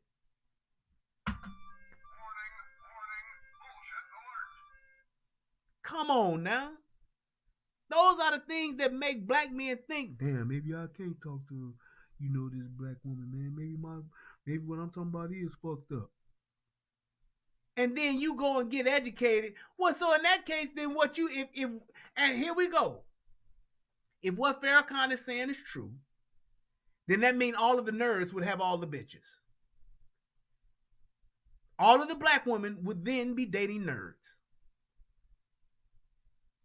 That would be the case. If what he's saying is true, all of the black women that are the nerds wouldn't have a problem with getting pussy. They would be getting all the women's. They would be. Because they would all be attracted to what the nerds are talking about. The nerds are the intellectuals. All the black nerds would be winning in the 90s and today. But you know why they're not? Because what Brother Minister just said was,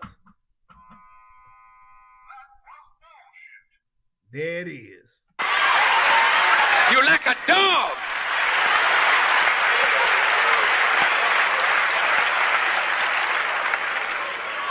White folk come to her real smooth.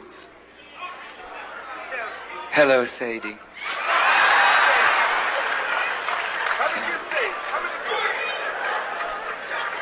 No, I've really never had an experience with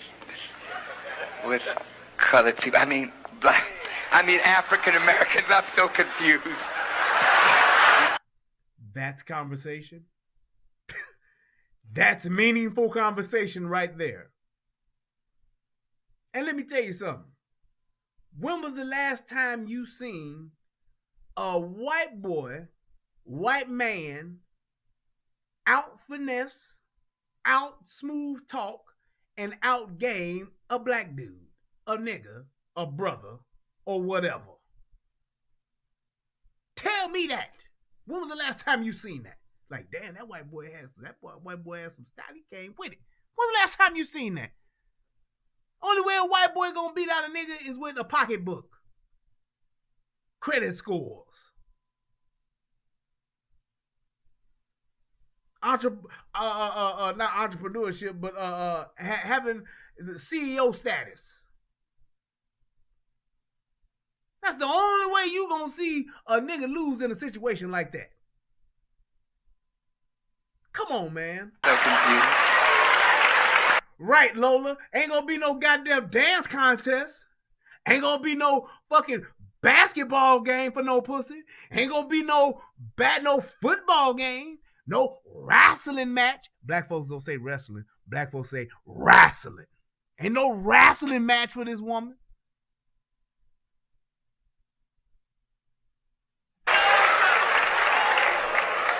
But you people, you really intrigue me. You're so full of rhythm, and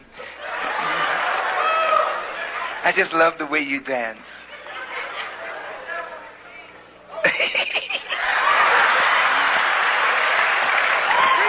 And my thing is this: if I was a white man, I'd be pissed the fuck off at Farrakhan. Why the fuck you making me sound like I'm a fucking female? Why the fuck you making a white boy or white man sound like a bitch? Why I got to be? I ain't how white guys act. I ain't how white guys laugh. Why I gotta be like, hey, how's it going? Well, look here, Laquita. You look really nice in your dress, and I just want to say I'd like to have a couple of drinks with you, maybe have some tea or something one day. Maybe we can head over to a Starbucks or something and get to know each other. And that's it. And a black chick gonna be like, what you talking about, white boy? You sure you can handle this? That's what she gonna be on. And as soon as Brett pulls up with a motherfucking nice ass car playing some motherfucking what's that motherfucking hot boy dance? What's that shit? Now back that thing up. She sucking and fucking. That's how the shit go. White boy pull up in a motherfucking Lamborghini playing motherfucking Ice Ice Baby today. Black bitch going. Ding ding ding ding ding ding ding ding ding ding ding ding ding ding. And that bitch gonna be like ding ding ding ding ding ding ding ding ding ding ding ding ding. Ha, ding, ding, ding, ding, ding, ding, ding, ding, ding, ding, ding, ding, ding. Ha. That's what she doing. As he doing 200 down the motherfucking highway. Trying to make it seem like that ain't no motherfucking conversation. That's motherfucking assets, goddammit. Access. And the next thing you know, Ghetto Gaggers 35, Volume 200, the Fast Car Edition.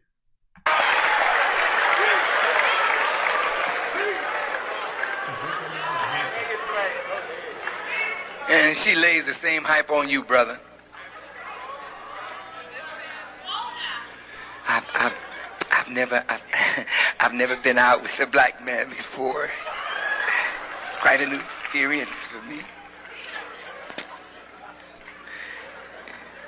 You people are so, muscular.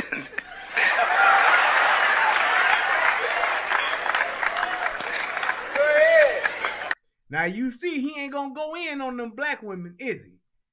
He ain't gonna do that shit. Ain't gonna do it. Ain't gonna do it. Ain't gonna do it. Perfect opportunity. Now you done talk shit about the brothers. Now let's see if he gonna talk shit about the black women. Man, look. Come on home. Here's your woman. Right. That has gone through slavery with us. See how he got off that shit real quick? You see how he got off that shit? That's exactly what I'm talking about. That's... There you go. Always will, and here's the thing. It's like you always willing to tear down the black men, or not necessarily tear down. Let me rephrase that. You will get on the black man's ass, but it's like nobody wants to get on the black woman's ass. Except when they're hitting it from the back. That's the only time we want to get on a black woman's ass. Is when the dick's out and we're what? On the cusp of a nut. I'm making that shit stick. That's the only time. When we're on the cusp of a nut, yes, I will get on a black woman's ass and I will ride it all the way till I'm off my cusp. That shit's ridiculous. It's like, call it what it is. Do niggas be on bullshit? Abso-fucking-lutely. Nigga talking about, hey, shawty, what your name is? Girl, you got that pamper on, girl. Come here, girl. Let me let you. What that neck work like? What that neck do? And you know what the other side of that is? The black one be like, shit, shawty, come on over here. Let's get some neck things with that shit. What you working with? Let's go ahead and spend some money. You tipping? And they right there with it. That's all I'm saying. Call that shit on both sides so that we can actually get somewhere and build from it and learn some shit from it.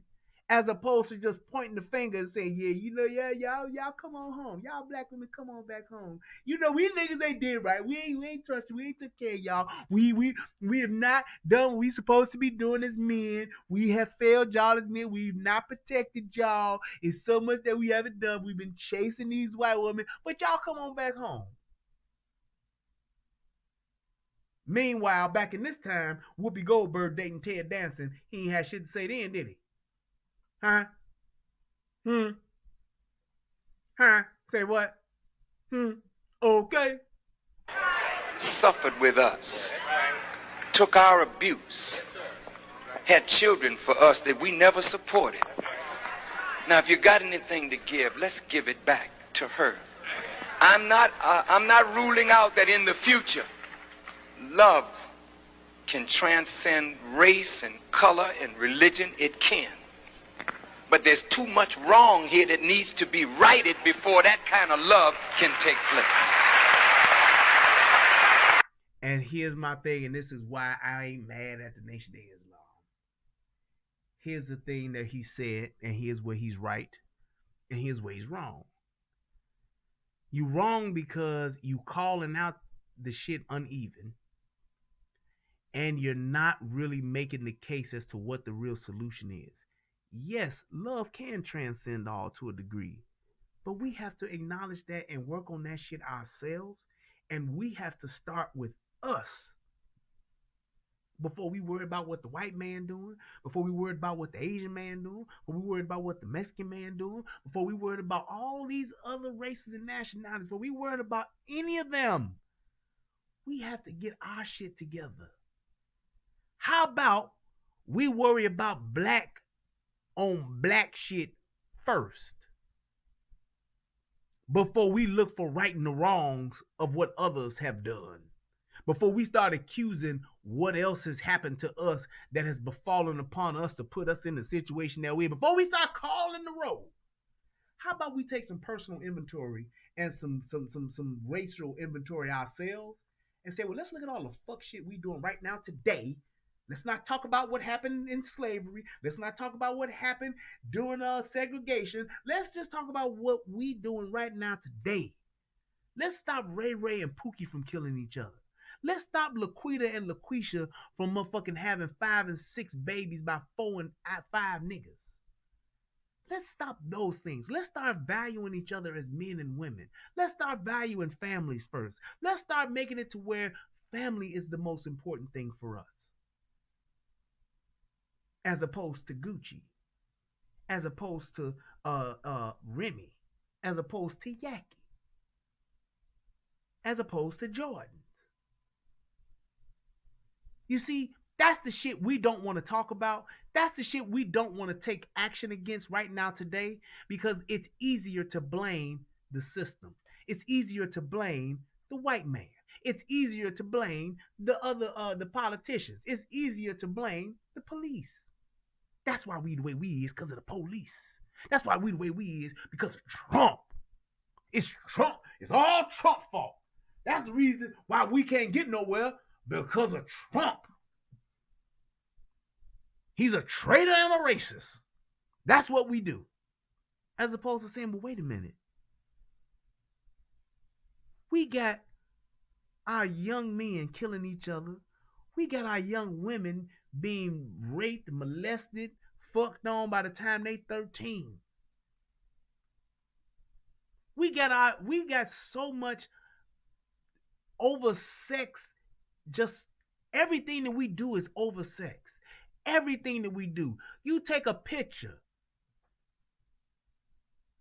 Make my lips look like a pussy, juicy and wet, and stick my ass out so you want to fuck it. And then I'll stick my tongue out to make you think that I can really suck dick.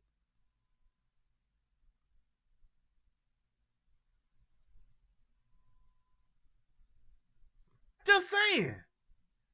Simple picture. Those are the 3 things we put out. You think I'm lying? Don't believe me? Just watch. Go to Instagram. That's what you're going to see. You're going to see an ass poked out, lips poked out, mouth wide open, pussy print showing. That's what you're going to see. That's what you're going to see. I'm just saying, that's what we do. And you know what, Miss Bells? It's all good to think about sex every day. It's all good to have sex every day. That's fine. But everything that you do and everything that you display and you put out into the world every day does not need to be sexually oriented or have a sexual overtone to it. And that's what I mean by being oversexed. You have to think about it like this. What would make me have to go to a basketball game with a dress on that's short? Okay, plenty of women with short dresses at a basketball game. But why would I need to have on a G-string with a hole cut into the back of the dress to show my naked ass? I'm a fucking star. I get it. I'm a celebrity. I get it. You think Celine Dion would come to a fucking Lakers game with her ass out wearing a G-string, and then when they play her song, she would get up and start twerking and dropping it low? While weighing over 350 pounds? Do you really think Celine Dion would do that? Do you really think that she would do that? How about Barbara Streisand? How about Gloria Estefan? How about Jennifer Lopez? Jennifer Lopez wore a dress where the bitch was half naked, and it was like she had to take the dress to her titties so her titties wouldn't come out.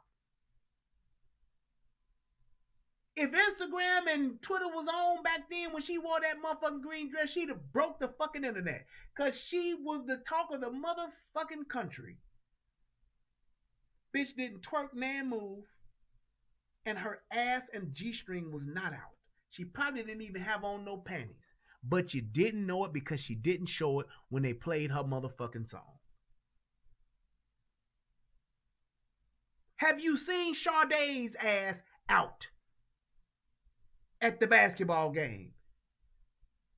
Sade is considered one of the most attractive women on the planet. Fucking hit, fucking music icon. Bitch make an album once every 10 years. Come out, sell 4-5 million, go on tour, make a few more million, and go back home.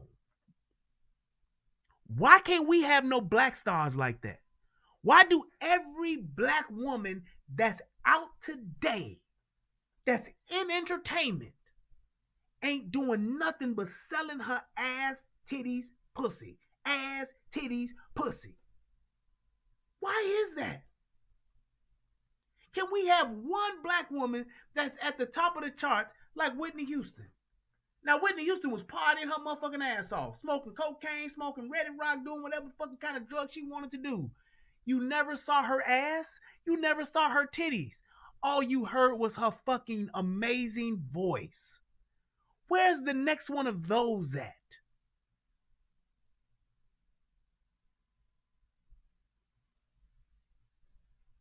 That's all I'm asking. That's all I'm saying. Is there a ratchet white bitch out here in the world? Yes, Madonna was fucking slutty and trashy. Nevertheless, she was still an icon. I get it. But there was only one. For every one Madonna, you can count out 3 other ones.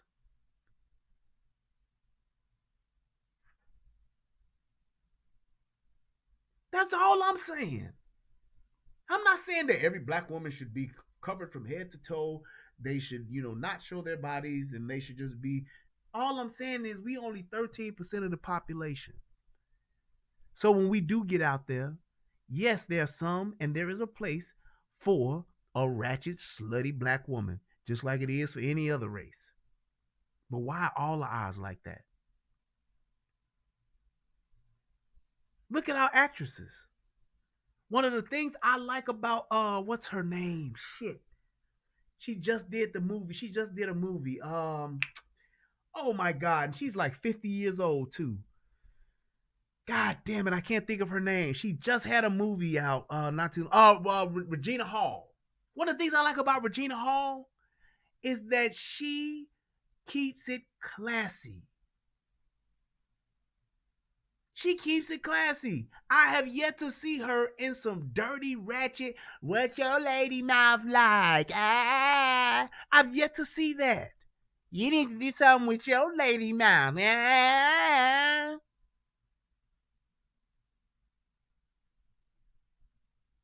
I've yet to see that. I'm just saying. Even Regina King, another one. How come our black women ain't patterning themselves after her? But instead, you got a motherfucking Jess Hilarious. Bitch looking like Chris Tucker, voice deep as Barry White, talking cash shit. Yeah, my motherfucker got my motherfucking lace front in, even though it's gray and shit. Yeah, it's what a motherfucking bitch gotta do. Because I'm from Baltimore, I gotta make these overdrawn, long slang terms. That's what a bitch do. Why is it that your voice sound like you about to sing the next verse on Secret Garden? That's what the fuck I want to know. Jess Hilarious do look like Chris Tucker. Tell me she don't. All I'm waiting on is for her to come on her Instagram one day and be like, pissed off, man. I was handling bitches right. Hey, Smokey, it's the smoke dog, baby. That's all I'm waiting on her to do. So I can be like, yep, she finally done it. There you go. Lady Gaga, the successor to Madonna. And Lady Gaga, truth be told, is not attractive at all.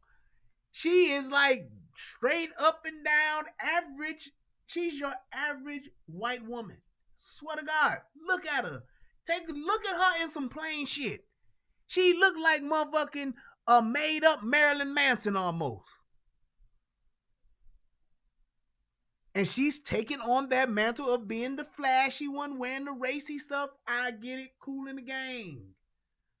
But like I said, you can name the other ones that aren't like her. And even she ain't as racy as Madonna was. Madonna was starting it up and had the black dicks to prove it.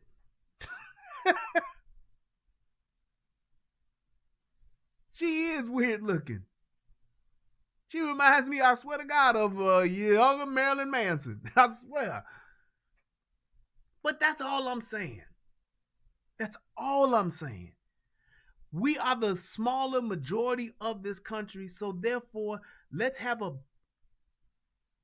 more of a balance of decency, righteousness, conservative, presentable,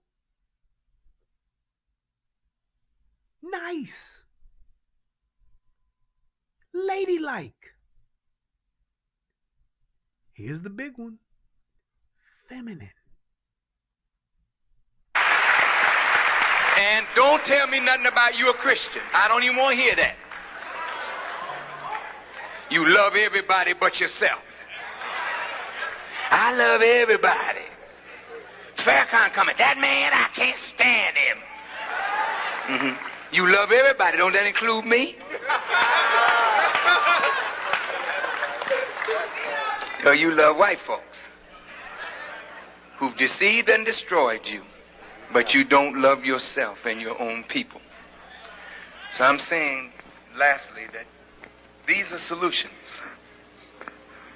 and we've got to work them. I don't want to see our people destroyed, and you don't. We can't wait for others to clean up the ghetto. That's our job. Thank you. We can't do it with religion alone. It's got to be economics. Yes. And that's why, like I said, I ain't got no problem with Farrakhan or the Nation of Islam. And I just wanted to really critique some of the things he was saying because I did disagree with him. But he definitely ended it well by saying just that. Our problem, regardless of what they are, all of the solutions start with ourselves. It all starts with ourselves. And we can pray, we can hallelujah, we can shout, but if we ain't backing that up with no works, if we ain't backing that up with no action, if we ain't backing that up with no money and no finances, it's all for nothing. Even in the Bible, it says what about faith? Faith without works is dead, which basically means you can believe it all you want, but if you ain't doing shit, it ain't happening. It ain't happening. Talk all the shit you want, hope all the shit you want to hope for. If you ain't doing shit to bring it to pass, it ain't gonna happen. You can lay on your face, you can pray on your knees, you can fall out on the floor, you can shout until your voice leaves you. You can pass out and speak in tongues until the church closes. If you ain't doing no work once you leave that sanctuary, ain't shit gonna happen. It's all dead. It's all dead. It's not gonna happen. And we have this thing in our minds where we can do all of the fuck shit we want to do. We can be as ratchet, as nasty, as just disrespectful, as ignorant, as just blatantly ghetto as fuck as we want to be. We can be the kings and queens of ratchetness. And all we got to do is say, God know my heart. I pray about it. Just pray for me instead of judging me. You don't know my life. God got me. We'll say that and throw those old just Negro spiritual and verses out there that we've been hearing and been passed down for generations. And then look back and wonder why we ain't progressed none or did shit in the past 50 years. Because faith without works is dead. Believing without doing means nothing. Equals nothing. Amounts to nothing. Does nothing but perpetuate the broken cycle that we're already in. And that's all I have to say about that, as Forrest Gump would say. But when it comes to interracial relationships, I will say this. How about we just start doing what's best for us as men and women? How about us pair bonding? How about us actually building relationships and building lives with those that are assets in our lives, those that are fountains instead of drains? How about we go, instead of listening to what our mamas tell us, listening to what our friends tell us, listening to what our cousins tell us, listening to what our best buddies tell us, how about we just start being with those people that actually bring something to our lives and are actually fountains instead of drains? How about we start surrounding ourselves with people that add wood to our fire instead of piss to our fires? Be around those people that bring you wood. Be around those people that will actually help your fire burn instead of those that come around and bring nothing. Because if they're bringing nothing to you but drama, negativity, bullshit, fuck shit, old shit, whack shit, stolen shit, broke shit, dumb shit, they're pissing on your flame.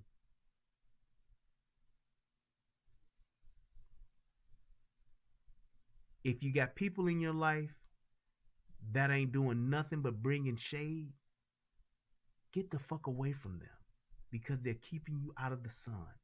And if you ain't got no sun, you can't shine. You could be the most multifaceted diamond in the world. You could be the most brilliant, most well-built mirror on the planet. If you can't get in the sun, you can't shine at all and nobody will see you. Stop letting these shade trees surround you. Stop letting those people that actually bring nothing to you, do nothing for you, but steady take and drain you, being the focal point and the center of your lives. You owe them nothing. You are not responsible for them. Grown people are not your responsibility. Regardless of what they've done, regardless of what they need, regardless of who they have in their lives. Stop taking care of grown folks. Stop worrying about and bending over backwards for grown folks. Help those that you can, but not at the expense of your own shine. Help those that you can, but not at the expense of your own progression. Not at the expense of your own dreams coming true. So many times we spend our lives around those people that never help us, never deposit into us, and never invest into us, to where we lose out and live a lesser life because of just that, being around lesser people. And that may sound bougie as fuck, but it's a fact nonetheless.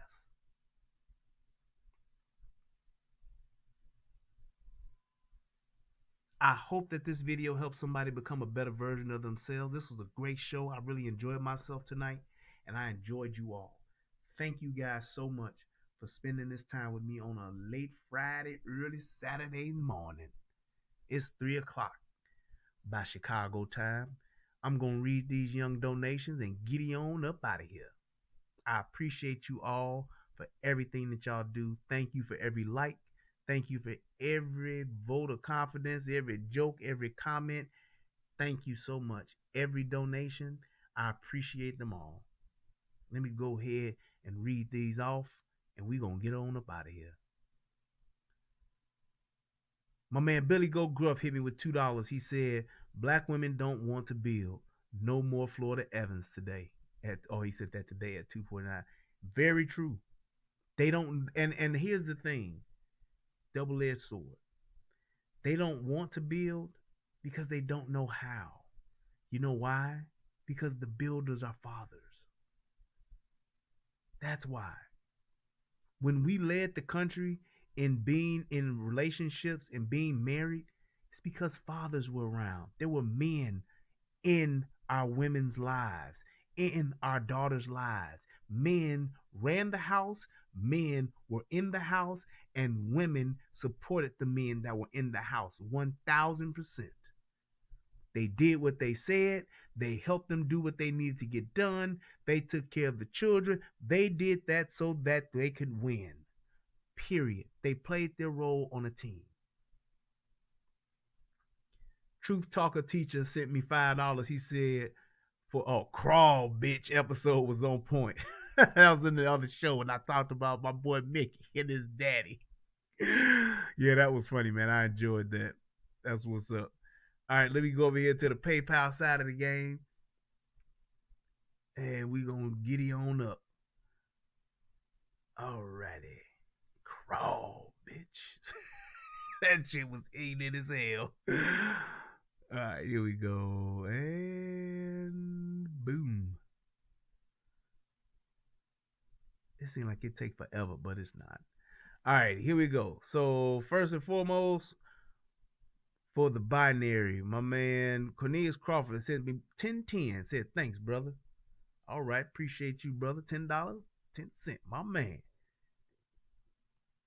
And EG sent me something. She sent me $10. She says, it's been a minute since I've been able to donate to you, and I'm so sorry.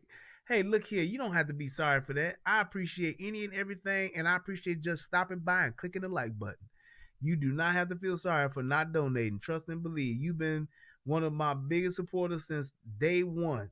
And hey, at the end of the day, if you can't donate ever again, you've donated more than enough. As long as you stop by, click a like, drop a comment, I'm good. Trust and believe that. Thank you so much, though. He says, and I'm so sorry. I'm enjoying this show, especially since I'm the product of an interracial relationship and I was married to a man of a different race. I always enjoy talks like this. Have a great night. For sure. Thank you so much. And I'm glad that I was able to do it tonight.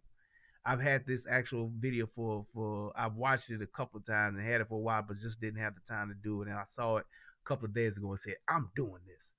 And last but not least, I got $5 from Dolores Bailey. Thank you so much for your donation too. It's like this, man. What we like, what we're attracted to, and I'm not just talking about the physical, I'm talking about the cultural, the social. All of those things, they are important and they matter. And it's like this: you want best the best possible candidate to help you build a life together, to help you stay together. Don't be a fool and be with somebody because it's what your parents expect, because it's what your family expects, because it's what the social construct expect. Be with somebody who really makes you happy. Be with somebody that's truly going to compliment you and help you be the best you can possibly be.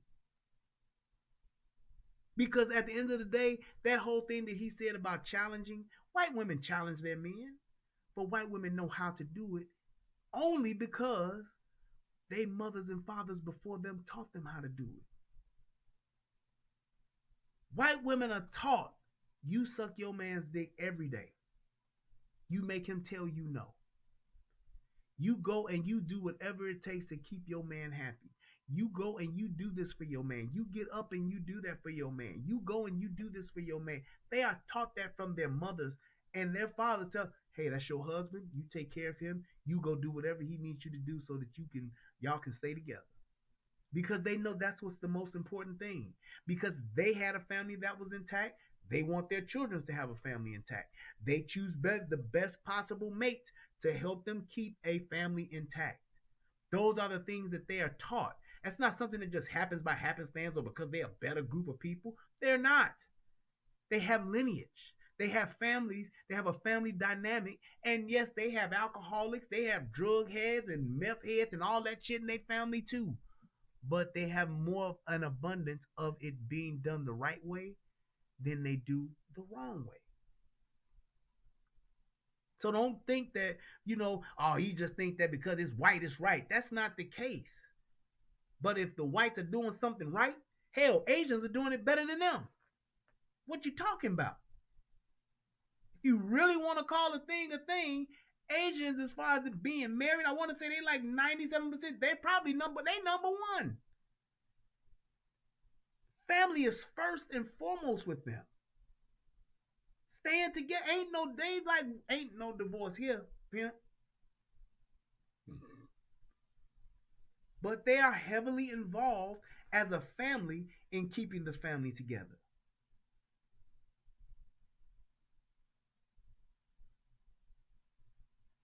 And that's the thing, Brielle.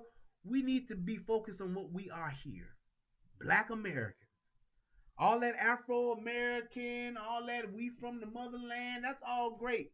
But I told somebody else about this. I said, I have truly no connection to Africa. Unfortunate, Unfortunately, I can't trace a guy, and I'm not taking one of them damn genealogy tests. That shit is bullshit. They can't prove shit. People are submitting their DNA to all these motherfucking companies talking about tell me where I came from, and you don't know it. They could be making some shit up. You from the coast of Ghana. You from the coast of Nigeria. You're Guyanese and Nigerian and Sudanese. You're from the Watusi clan. How do you know? You don't. And even if that's where they say you're from, you can't trace any of that back.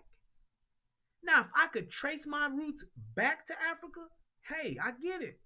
But I can't. Far as I go back is the south of Mississippi. That's it.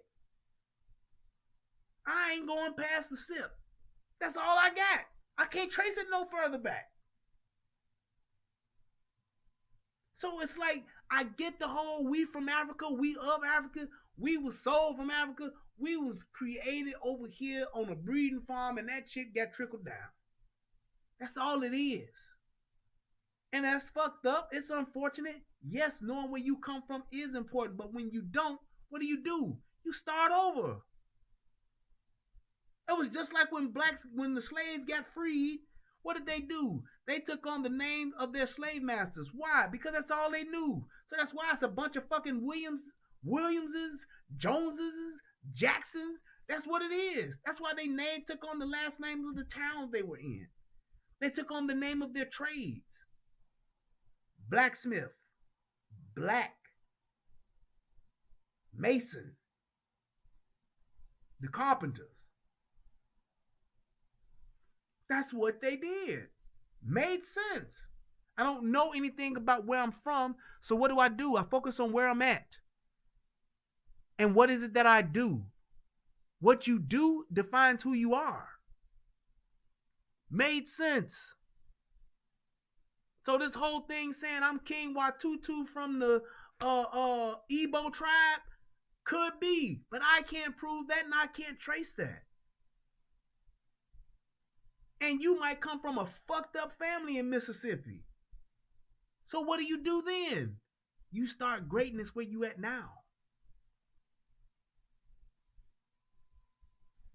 I'm from Chicago, Jack. That's it. I hail from the kingdom of Zamunda. That's it. That's what you do. Take where you're at right now and you make that work. You build on that. And you teach your children to do the same. Why? So that they have something to build from. As opposed to us just saying, you get it yourself. I got mine myself. You figure it out. No. Set your children up to be better than yourself. I'm out. I appreciate you guys. I love you guys. I hope that this video helps somebody become a better version of themselves. I am Brian Redmond. This is the Relationship Rehab. And I tell you guys all the time, I really do appreciate everything that you all have done, supporting me, being there for me. It's a pleasure and it's an honor to do what it is I do with you guys. I tell you that I really do appreciate it. And I really do love what I do. Thank you guys. Click the like button if you're watching. Click the subscribe button if you haven't. And god damn it, you can still donate. Shout out to everybody. My brother DJ Just J. Shout out to my brother Tommy Sotomayor. I love y'all. Peace. Good night. And I'm out. That's what's up.